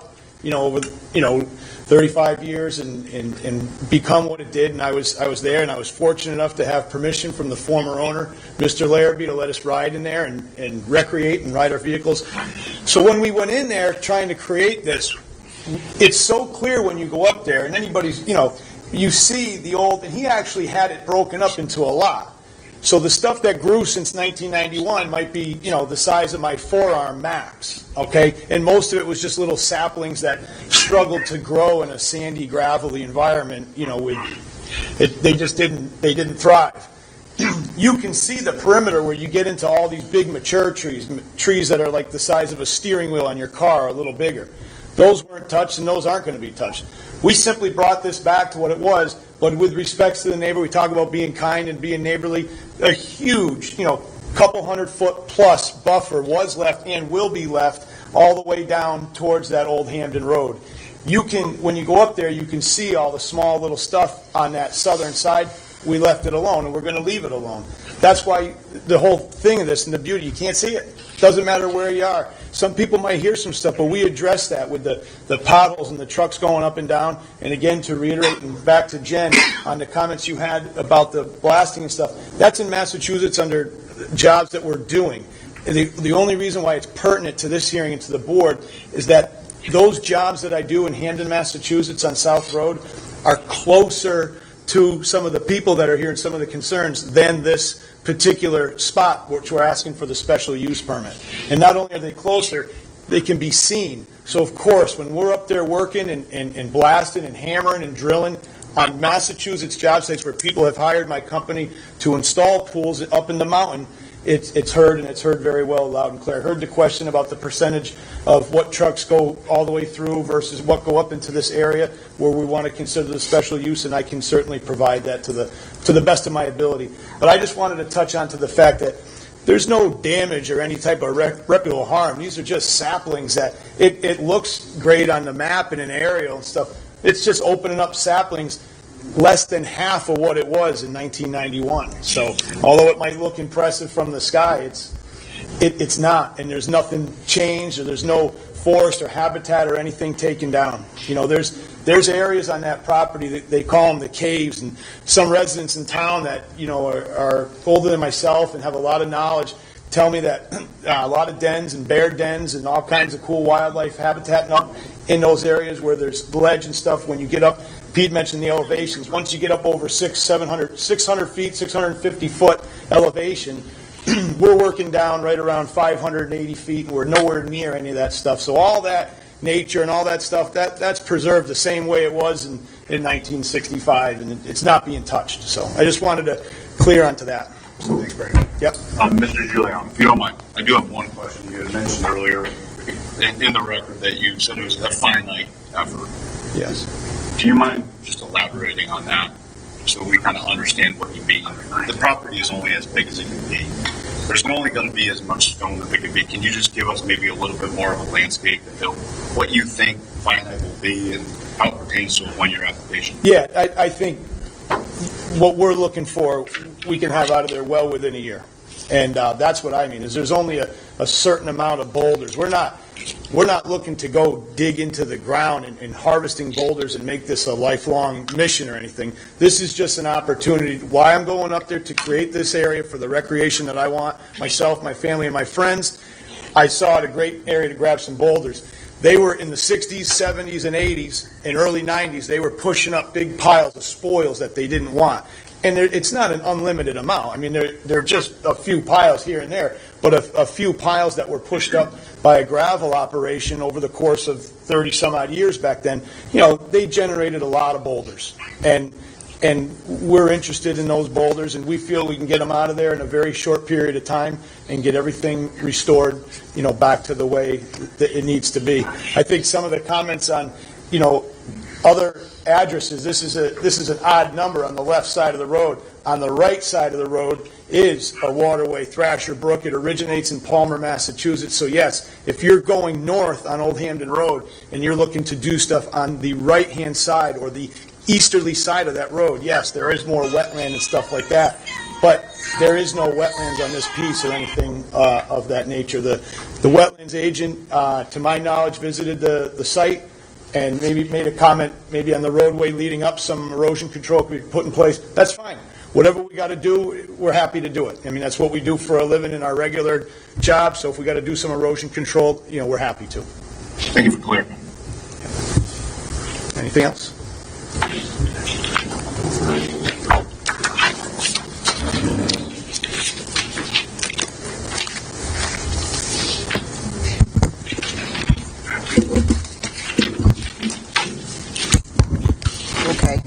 Jennifer Roy for the record, zoning enforcement officer. I emailed this to the commission, and I just want to point out a couple of highlights of my staff memo to you, and there includes comments from other departments. And I did provide you with a little bit of background, and From a staff perspective, we merely mentioned that it has historically been a gravel operation, that this is not some raw land, that someone's proposing a new gravel operation. There was approval dating back to 1964, and yes, that only goes with the property owner. It doesn't transfer. That's why we need a new special use permit. Early in 2025, it was brought to my attention that there may be work being performed at the property. Mr. Curtis gave you a background that basically what he read was an email from me to Todd Rowland, which in turn went to Sean Curtis with the timeline. I did try and work with Mr. Giuliano, and when we got a better understanding, or I got a better understanding of the magnitude of work that he was doing, I told him that the proper route was for a special use permit for earthwork. Not having a site plan on file, there was one from, I don't know, years ago, but it didn't have any topography. It just showed the outline of the property. Told him we needed something at least showing the topography and the areas being, earthwork. So surveyors are kind of hard to get on the fly, and I try to work with residents, business owners. A cease and desist was issued. Work still was performed. I did issue a citation. But again, I try and work with the applicant. So here we are today, and I had my review.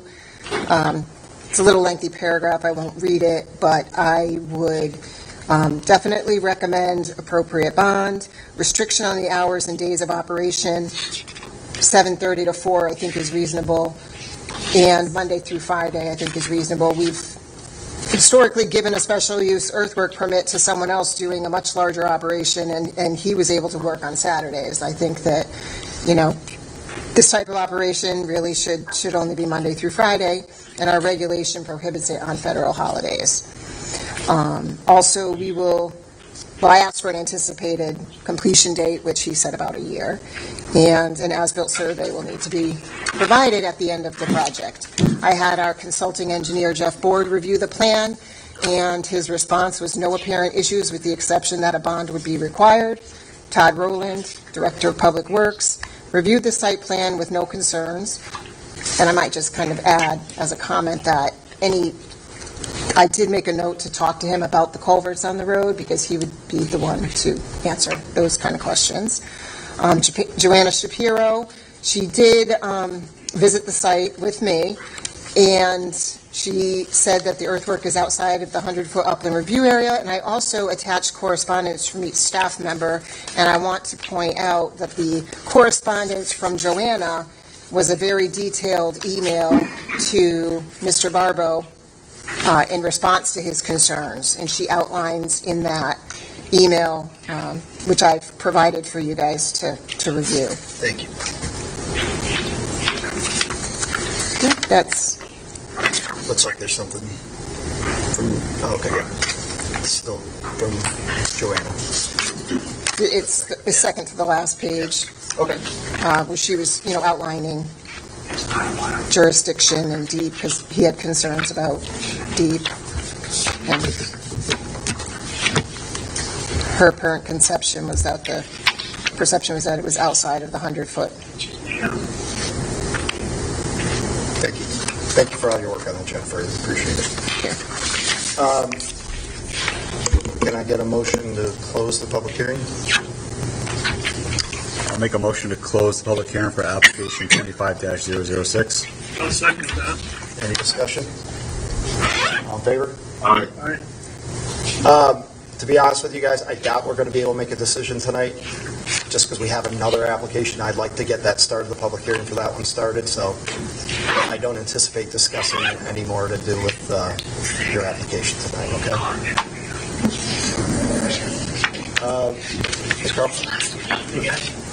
Hey, Carl. So the next item on the agenda is, can I get a motion to open the public hearing for application 25-007? I'll I'll make a motion to open the public hearing for application 25-007.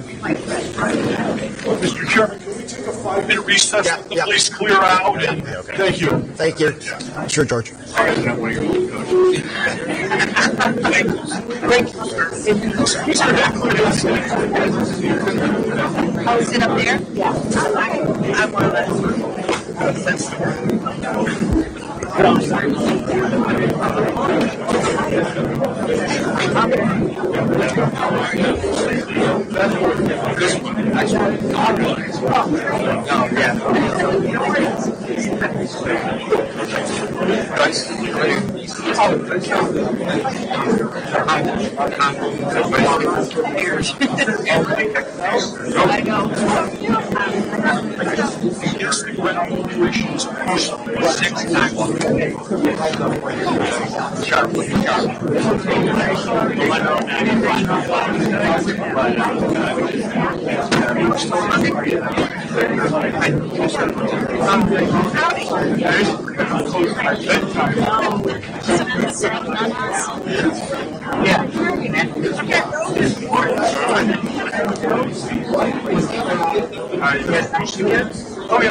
The other day when I went to get my mail, I said to myself, I should have wished I don't see it. I should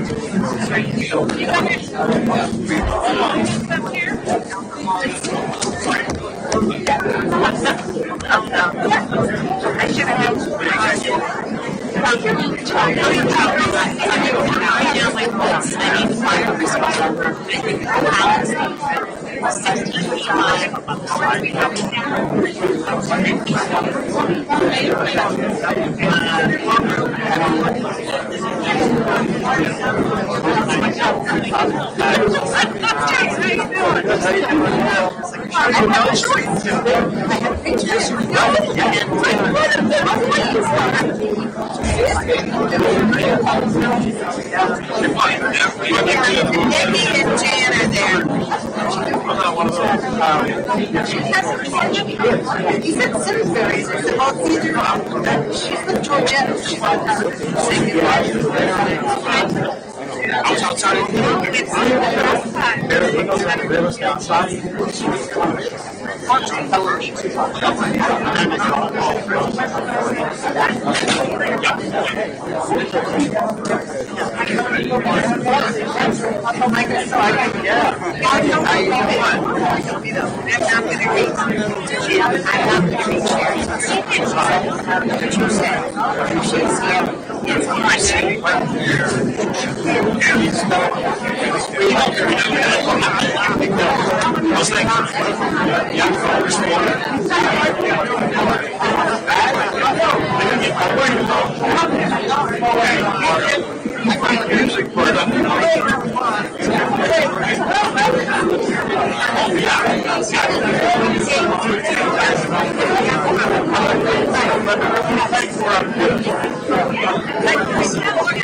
It's We got some positive, and after all that negativity, everyone's thriving. How you doing?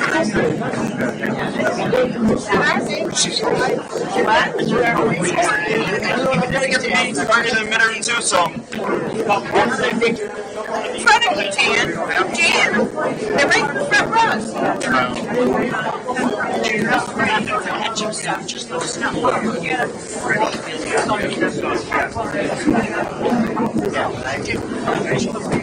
I think I believe it.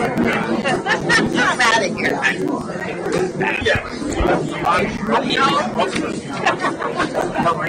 All right, we're going to get this meeting started again. Oh, yeah. Yes, please. Yeah? They showed me. Can we get this meeting started? Everyone, if you're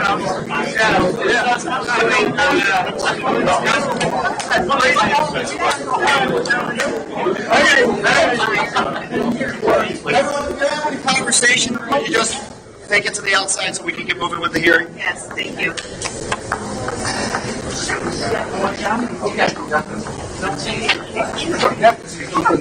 How you doing? All right. We're going to get the meeting started again. This is the zoning commission meeting for October 6, 2025. The next item on the agenda is an application, public hearing for 25-007. If I could get a motion to open the public hearing, please. I'd like to make a motion to open the public hearing for application 25-007. I'll second that. Any comments? All in favor? Aye. All right. Whoever would like to start out of your group. Mr. Chairman, members of the commission, Ms. Roy, Attorney Landolina, good evening. I'm George Schober. I'm an attorney at Schober & Schober. I represent the applicant, Gingras Development, LLC. With me tonight is Tom Carenzo from Gingras Development, Tim Kuhn from J.R. Russo & Associates, who's a professional engineer. He'll be doing the bulk of the presentation that we have. Mike Schober, who's an attorney at Schober & Schober, is also in the audience. And then John Ladd, the owner of the property, JV Ladd.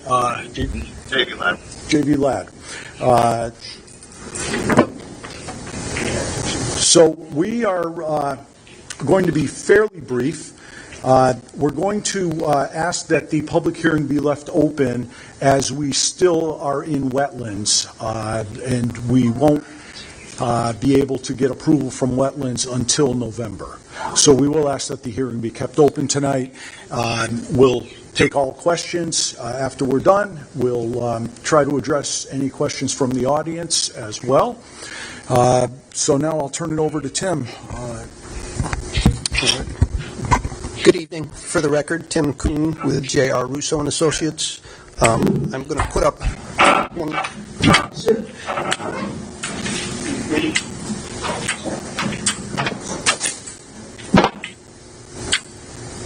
Hopefully that's in a location where most everybody can see it.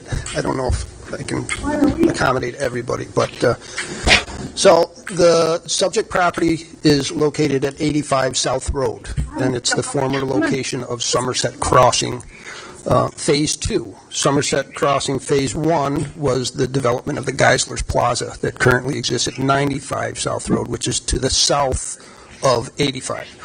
So this picture that I have here, this exhibit, is the actual site plan that was approved for Somerset Crossing Phase 2. Phase 2 included a pharmacy and a bank up by South Road, and then it had about 30,000 square foot of office space, which was approved in the kind of to the north of Geisler's. That is the area where we are currently concerned with this application. And again, this site plan was approved in June of 2007. Okay, so I wanted to bring that to your attention.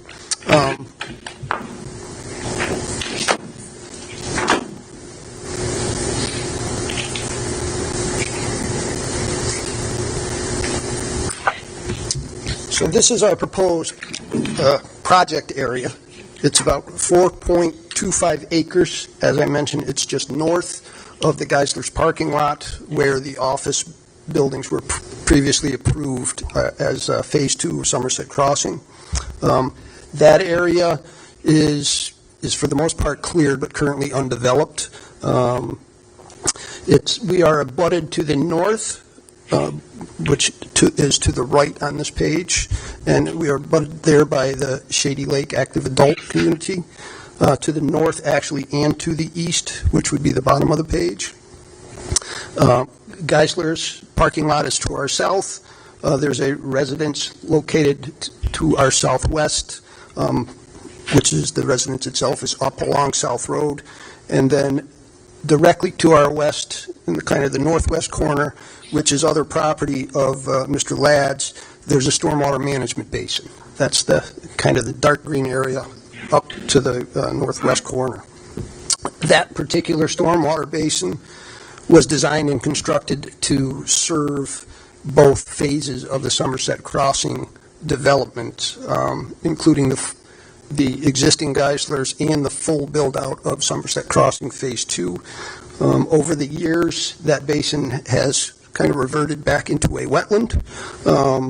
Thus, we do have an application pending in front of the Inland Wetland, or the Conservation Commission, as George mentioned.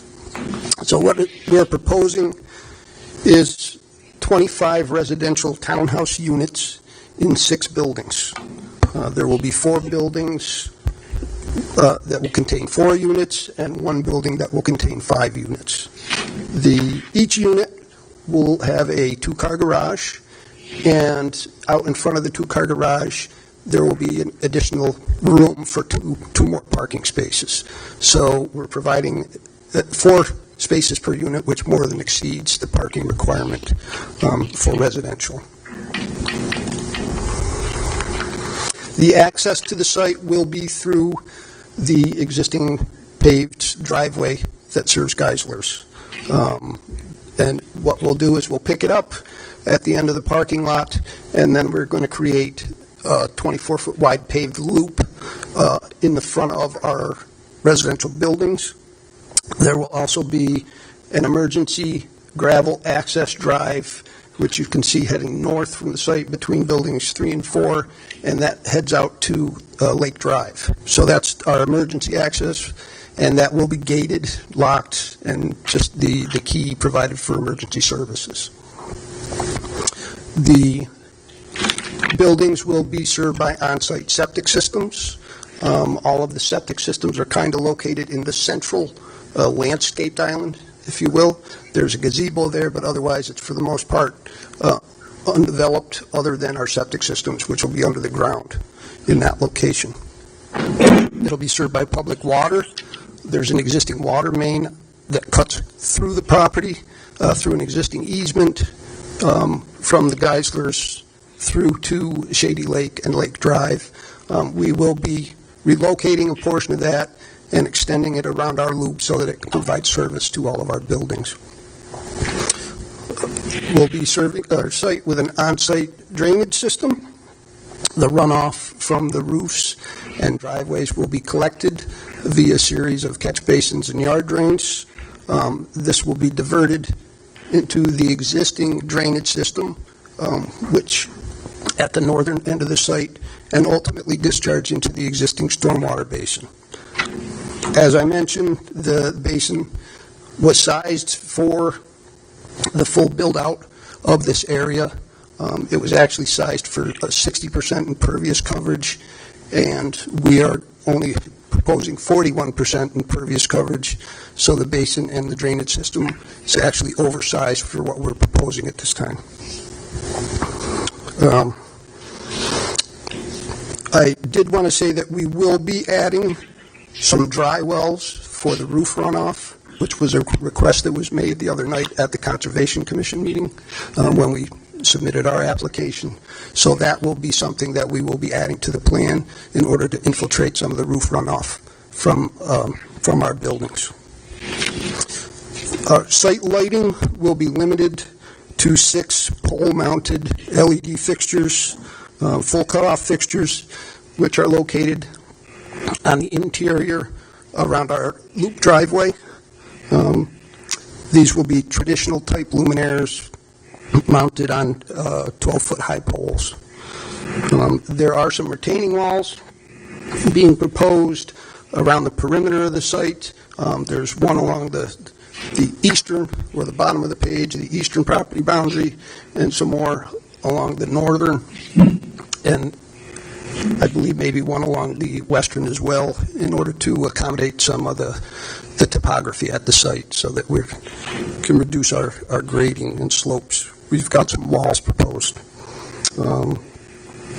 We're also proposing a 6-foot solid fence along our southern property boundary between our buildings and the parking at the Geisler's parking lot. As for screening, other landscaping, we're proposing shrubs in the islands. You can see there's islands in front of all the buildings, landscaped islands. Those will all be landscaped with shrubs. There will be additional plantings provided elsewhere on the property in order to provide a suitable screening to all adjacent properties, as well as a combination of fence and landscaping between and around the buildings and units to provide privacy for decks and patios. The architecture, and I'll put this up as well.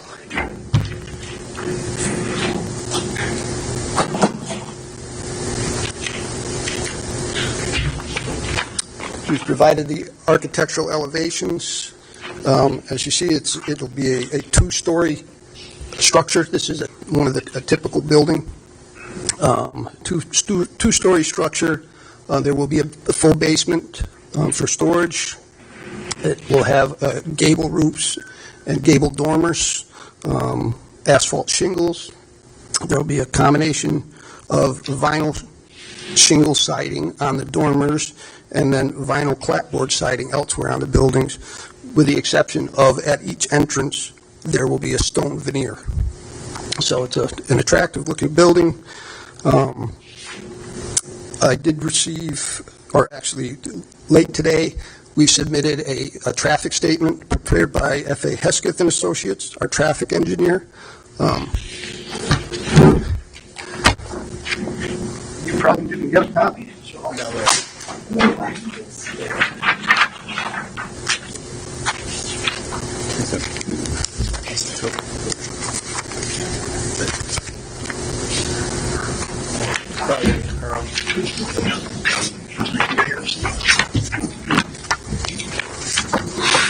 So I won't go through the whole report, but he did do an analysis of the traffic generation, both looking at what was previously approved as the office complex that was there and compared it to the current proposal, which is the 25 townhouse units. And he did find that there's going to be a significant decrease in the amount of traffic resulting from that change of use. And he did conclude that, based on that decrease, that it's in his professional opinion there will be no significant impact to the traffic operations on the surrounding roadway network.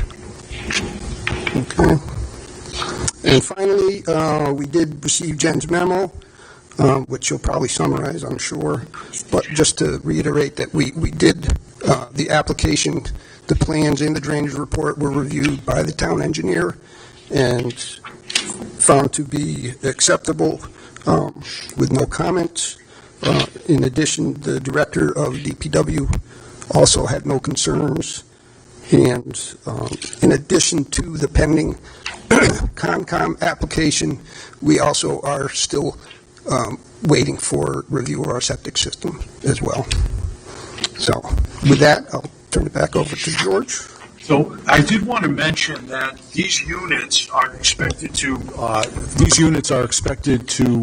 cost somewhere, not cost, but be sold for somewhere up north of $450,000 per unit. So these are not apartments; these are townhomes. They'll be sold. I know maybe a couple will be kept by the developer and rented, but the idea is not to rent these out, not at those prices. It's just so expensive to build everything. I submitted mid-afternoon today, and I'm presuming you haven't received it. I just emailed it to Jen. It's a copy of how the proposed development and the application meet your special use requirements. I'm going to go through that next month after everything is complete, but we do believe we meet everything. We meet the mixed proximate use housing regulation 6.14, which, if you remember, was added by way of text amendment to your regulations in January of 2025. It allows this type of development next to larger commercial buildings in town. And so we believe that this project fits in very nicely with the existing Geisler's Plaza, the Shady Lake development to the north, which is a sort of a compact community as well. And so I don't know if, Tom, do you have anything? We're happy to answer whatever questions the commission may have. John, do you have anything? I don't have any questions at the moment. I think we got time to digest some of this stuff. But if anyone else wants to get up and maybe pose some questions, these guys can hear it at the next hearing. I presume you want to start now. Thank you. Thanks,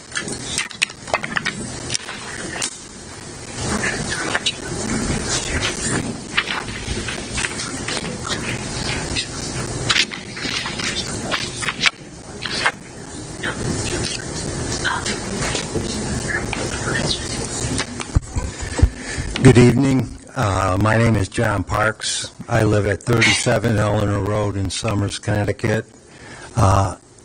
Somers is a great town. I've lived here my entire life. Something Somers has been lacking for a long time is a nice place to live for somebody that was ready to downsize. A year and a half ago, my wife and I decided to downsize. We were lucky enough to get one of the last units on Eleanor Road, which is a very comparable condo to what's being presented here by the same developer. The developer did a fantastic job. We love it there. I think Somers could use condos like this so that if you like the town, you grew up in the town, you're ready to get rid of the colonial, and the kids have left, you got a place to go. So we feel very fortunate to be able to stay in Somers, because until Eleanor Road was built, we would probably be looking out of town for something. I think this gives someone in our situation, someone like us, a great alternative. I think it's fantastic for Somers. I think this is like the perfect site. Just by way of background, long ago, when I had a full head of hair, I actually got this site approved for a commercial development back when Attorney Phil Titoian was going to build his office there, a name that's before most of you, maybe not you. But the commerce just didn't come. And I think a lot of it is because of decisions made by the town that have limited its commercial development. I wish, I'm so late for me to cash in on, but I wish the town had gone a different way, but they didn't. But it's a great town to live in. There's low crime, and I feel safe in my new condo. It was well built. I think it's the right project. I think you got the right developer. I think if it meets all your criteria, you should approve it. Thank you. Thank you, John.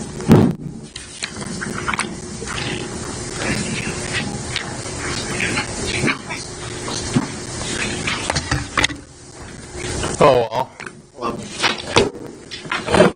I changed completely what I was going to say this evening based on my 2-hour tutorial that I've just had. Can you state your name and address for the record? Yeah, so I'm going to get right to the point of the comments. Your name and address. Yeah, my name is already down. Tell me to state it for the record. Dale Whitworth, 4 Lake Drive. Thank you. So I'm going to get right to my comments and then back them up as to why would I make such a comment.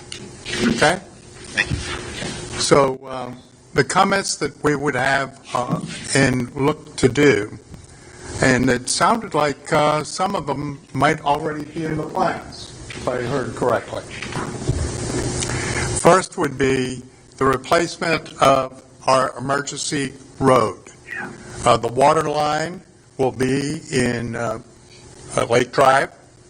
It'll go through the emergency lane that currently then accesses Geisler's. That's our emergency lane to get out of our neighborhood. So it would be just simply a replacement of the crushed stone that we have there now that provides the driveway going out of our site. Install a more robust gate at that emergency point. Currently, there is a plastic chain that goes from one post to another that you can visualize. That's it, a plastic chain. What we're looking for, and what my comment would be, a more robust gate. And if I heard correctly, I think I may have heard something mentioned about a gate in that area. That's totally appropriate in terms of separating our two sites. I would also recommend off that gate two, I'll call them wings for lack of a better word, going off the two ends of the gate. Wings would be substantial fencing that would prevent people from going around that gate easily. Okay, so that'd be the next one. Then also look at some fencing that would go along the common property line that we would have. Okay, so fencing that would go along the common property line, and that would be able to keep people from easily moving from one site to the other. And lastly, very simple, signage on the gate. Not complicated, signage on the gate. Let's back up. Why would I want these types of things? First of all, Shady Lake. Shady Lake has a 4-acre lake. It's beautiful. Adds a lot of uniqueness to our development. It also, however, adds an element of great concern for safety and liability. So we're very sensitive to that at Shady Lake. So these recommendations are along the lines of preventing unanticipated folks from coming into our area and not being supervised, perhaps. That's a possibility. Maybe a grandchild escaped from grandma. You don't know. And with our 4-acre lake there, we're concerned. Hence the recommendations. Okay. Other reason. Why do people live in Shady Lake now? Yes, we're an over 55 community. We have 20 homes.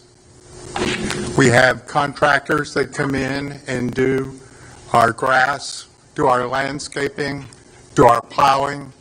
We are self-sufficient. We manage everything that comes in and out.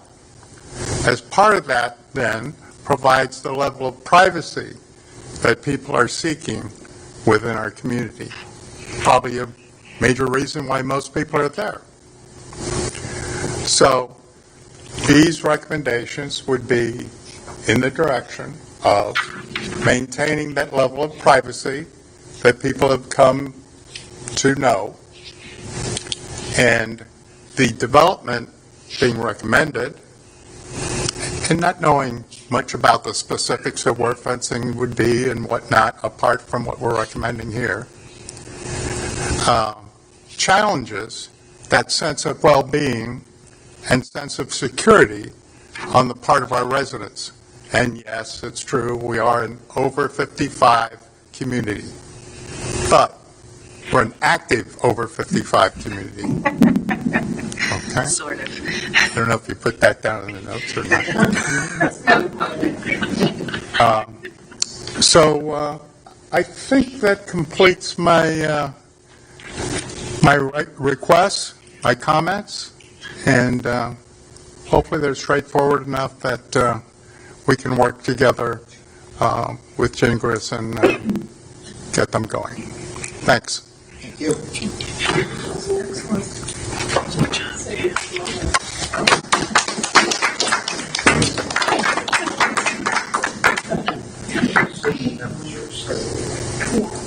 Yeah, the ones that are still awake. I can't see.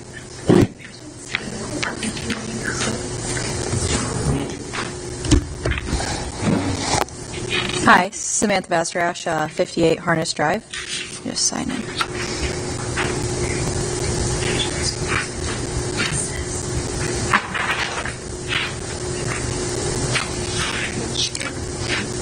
So I've lived in Summers for 27 years, and this town has always been home. It's where I grew up, built friendships, and hope to one day raise a family of my own.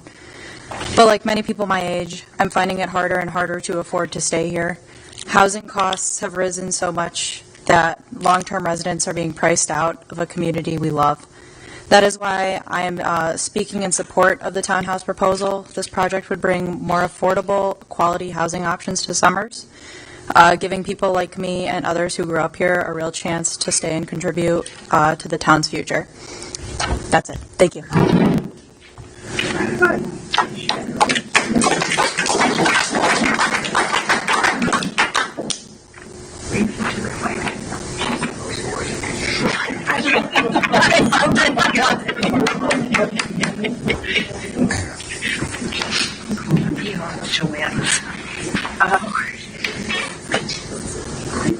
Jeffrey Lipton, 435 South Road, and I'm here today to support this development.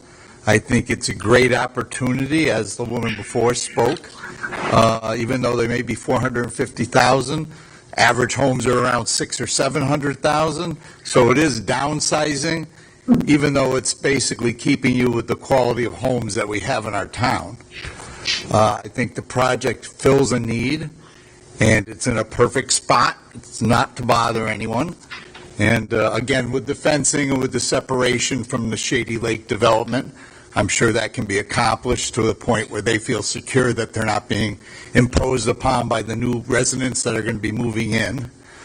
Although their sidewalks would be nice for them to be able to walk on for their exercise. But anyways, I think it's a great idea. I think there should be more of these. You'll find out that your revaluation bills are going to show you about a 40 or 45% increase in your values of your homes when it comes out the end of this month. So having $450,000 townhouses is a great thing for the mill rate to keep it in check and to bring in more revenue, since we're really not a commercial town and we don't really fill up all of our business space. This was a good swap to switch over from commercial space to this residential use. And it should be looked at other areas in town also, and not just for that 55 and over. Basically, this does fill a need in town where people don't want to mow their lawns, and they don't want to care for their homes. They want to live in Summers, but that's it. They want their homes here, but not have to worry about all the details that go along with ownership of a regular residential home. So I'm totally in support of this project, and hopefully it's in a gravel area, so there shouldn't be any issue with the septic being able to be used in that area, and hopefully it'll move along. Thank you.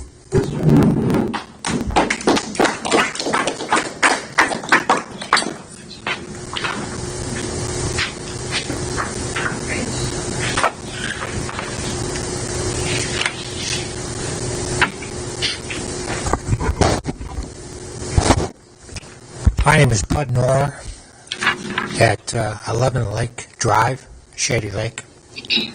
I was the first selectman here in town for 5 years, and on the Board of Selectmen for 13 years.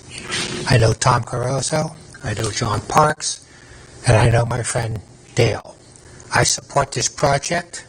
I want to reinforce Dale's comments about security. We've had people accessing our lake.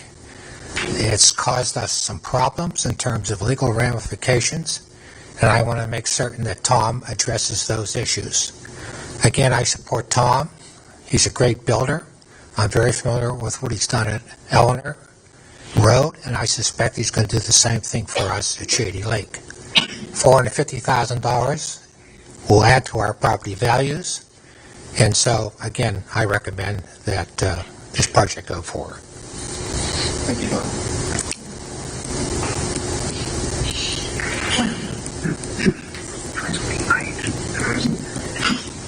Thank you.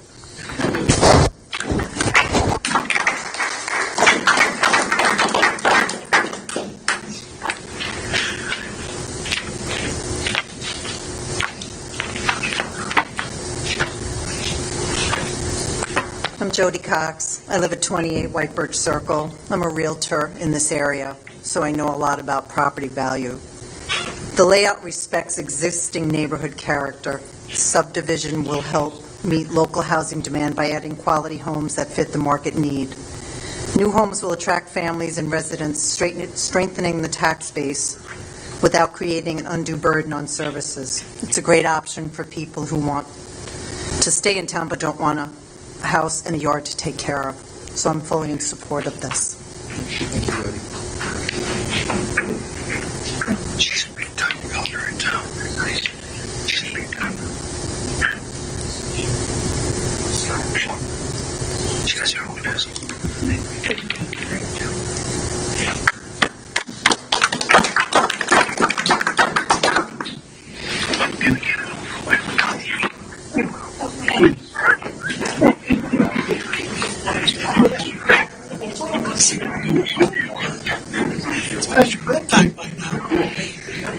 Hi, my name is Nancy Edgar, 11 Mountain View Road. I have property that borders the east of this project and would just like to echo the concern for substantial, I think that's a good word, substantial fencing. So if that can be incorporated into the project, that would be very much appreciated. Thank you. Thank you.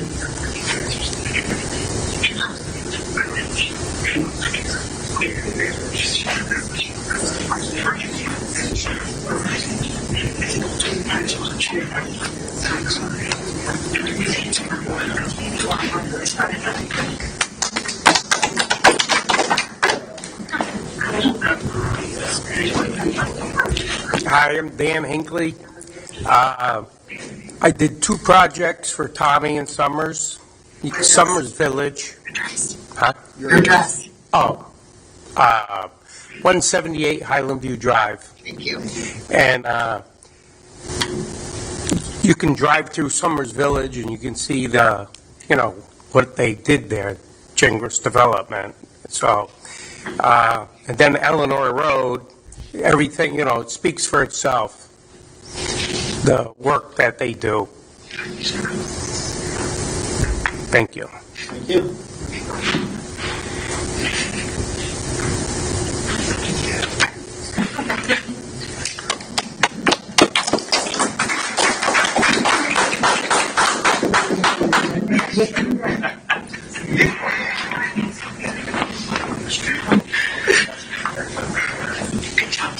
Anyone else?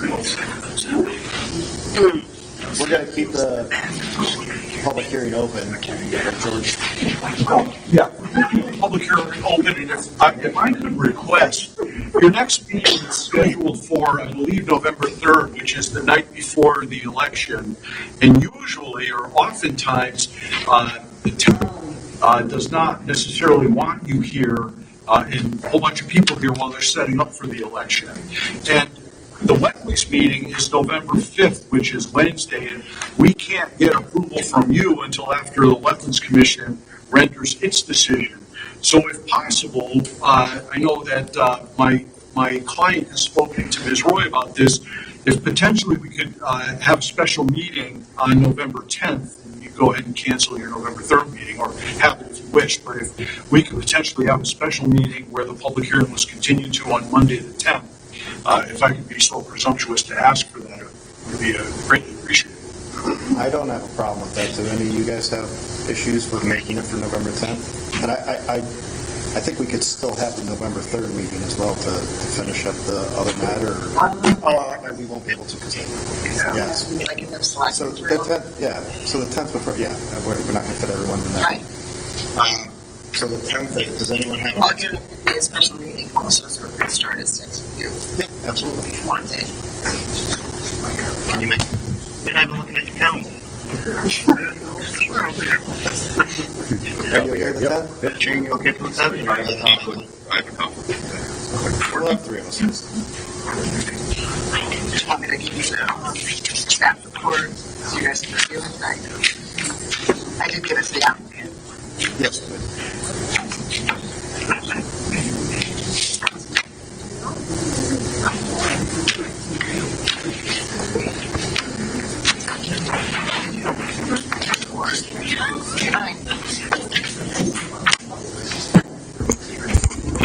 So Jennifer Roy, for the record, I'm going to distribute to you the staff report similar to that of the previous public hearing.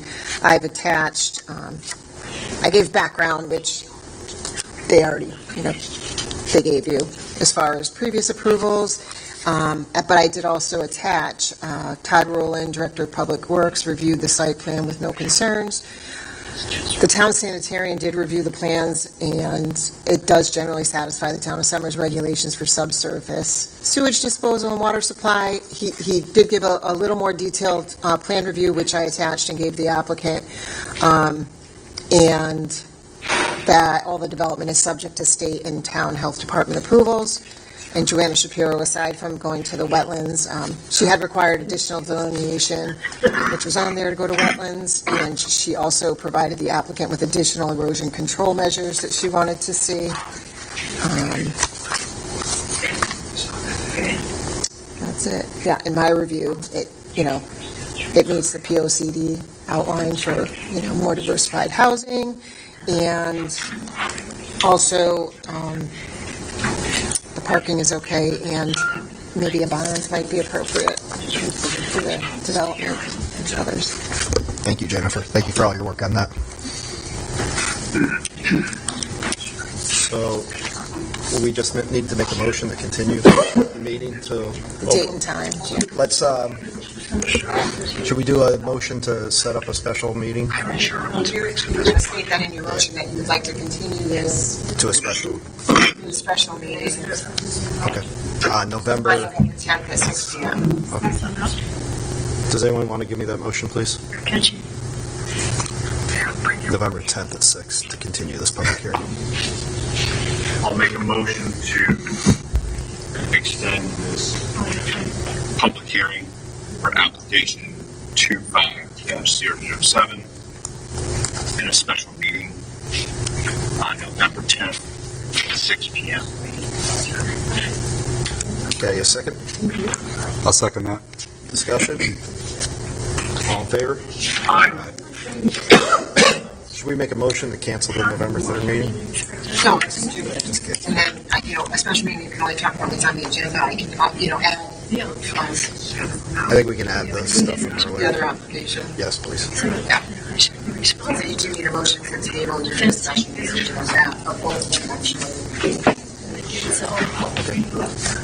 You gotta make a motion to table both discussions. So you do them in the same motion? Yeah. Okay. I'd like to make a motion to table the discussion of possible decision for applications 25-006 and application 25-007. Any discussion? All in favor? Aye. Can I get a motion to go into executive session? Make a motion to go. Oh, and invite Jennifer. Thank you. And Carla.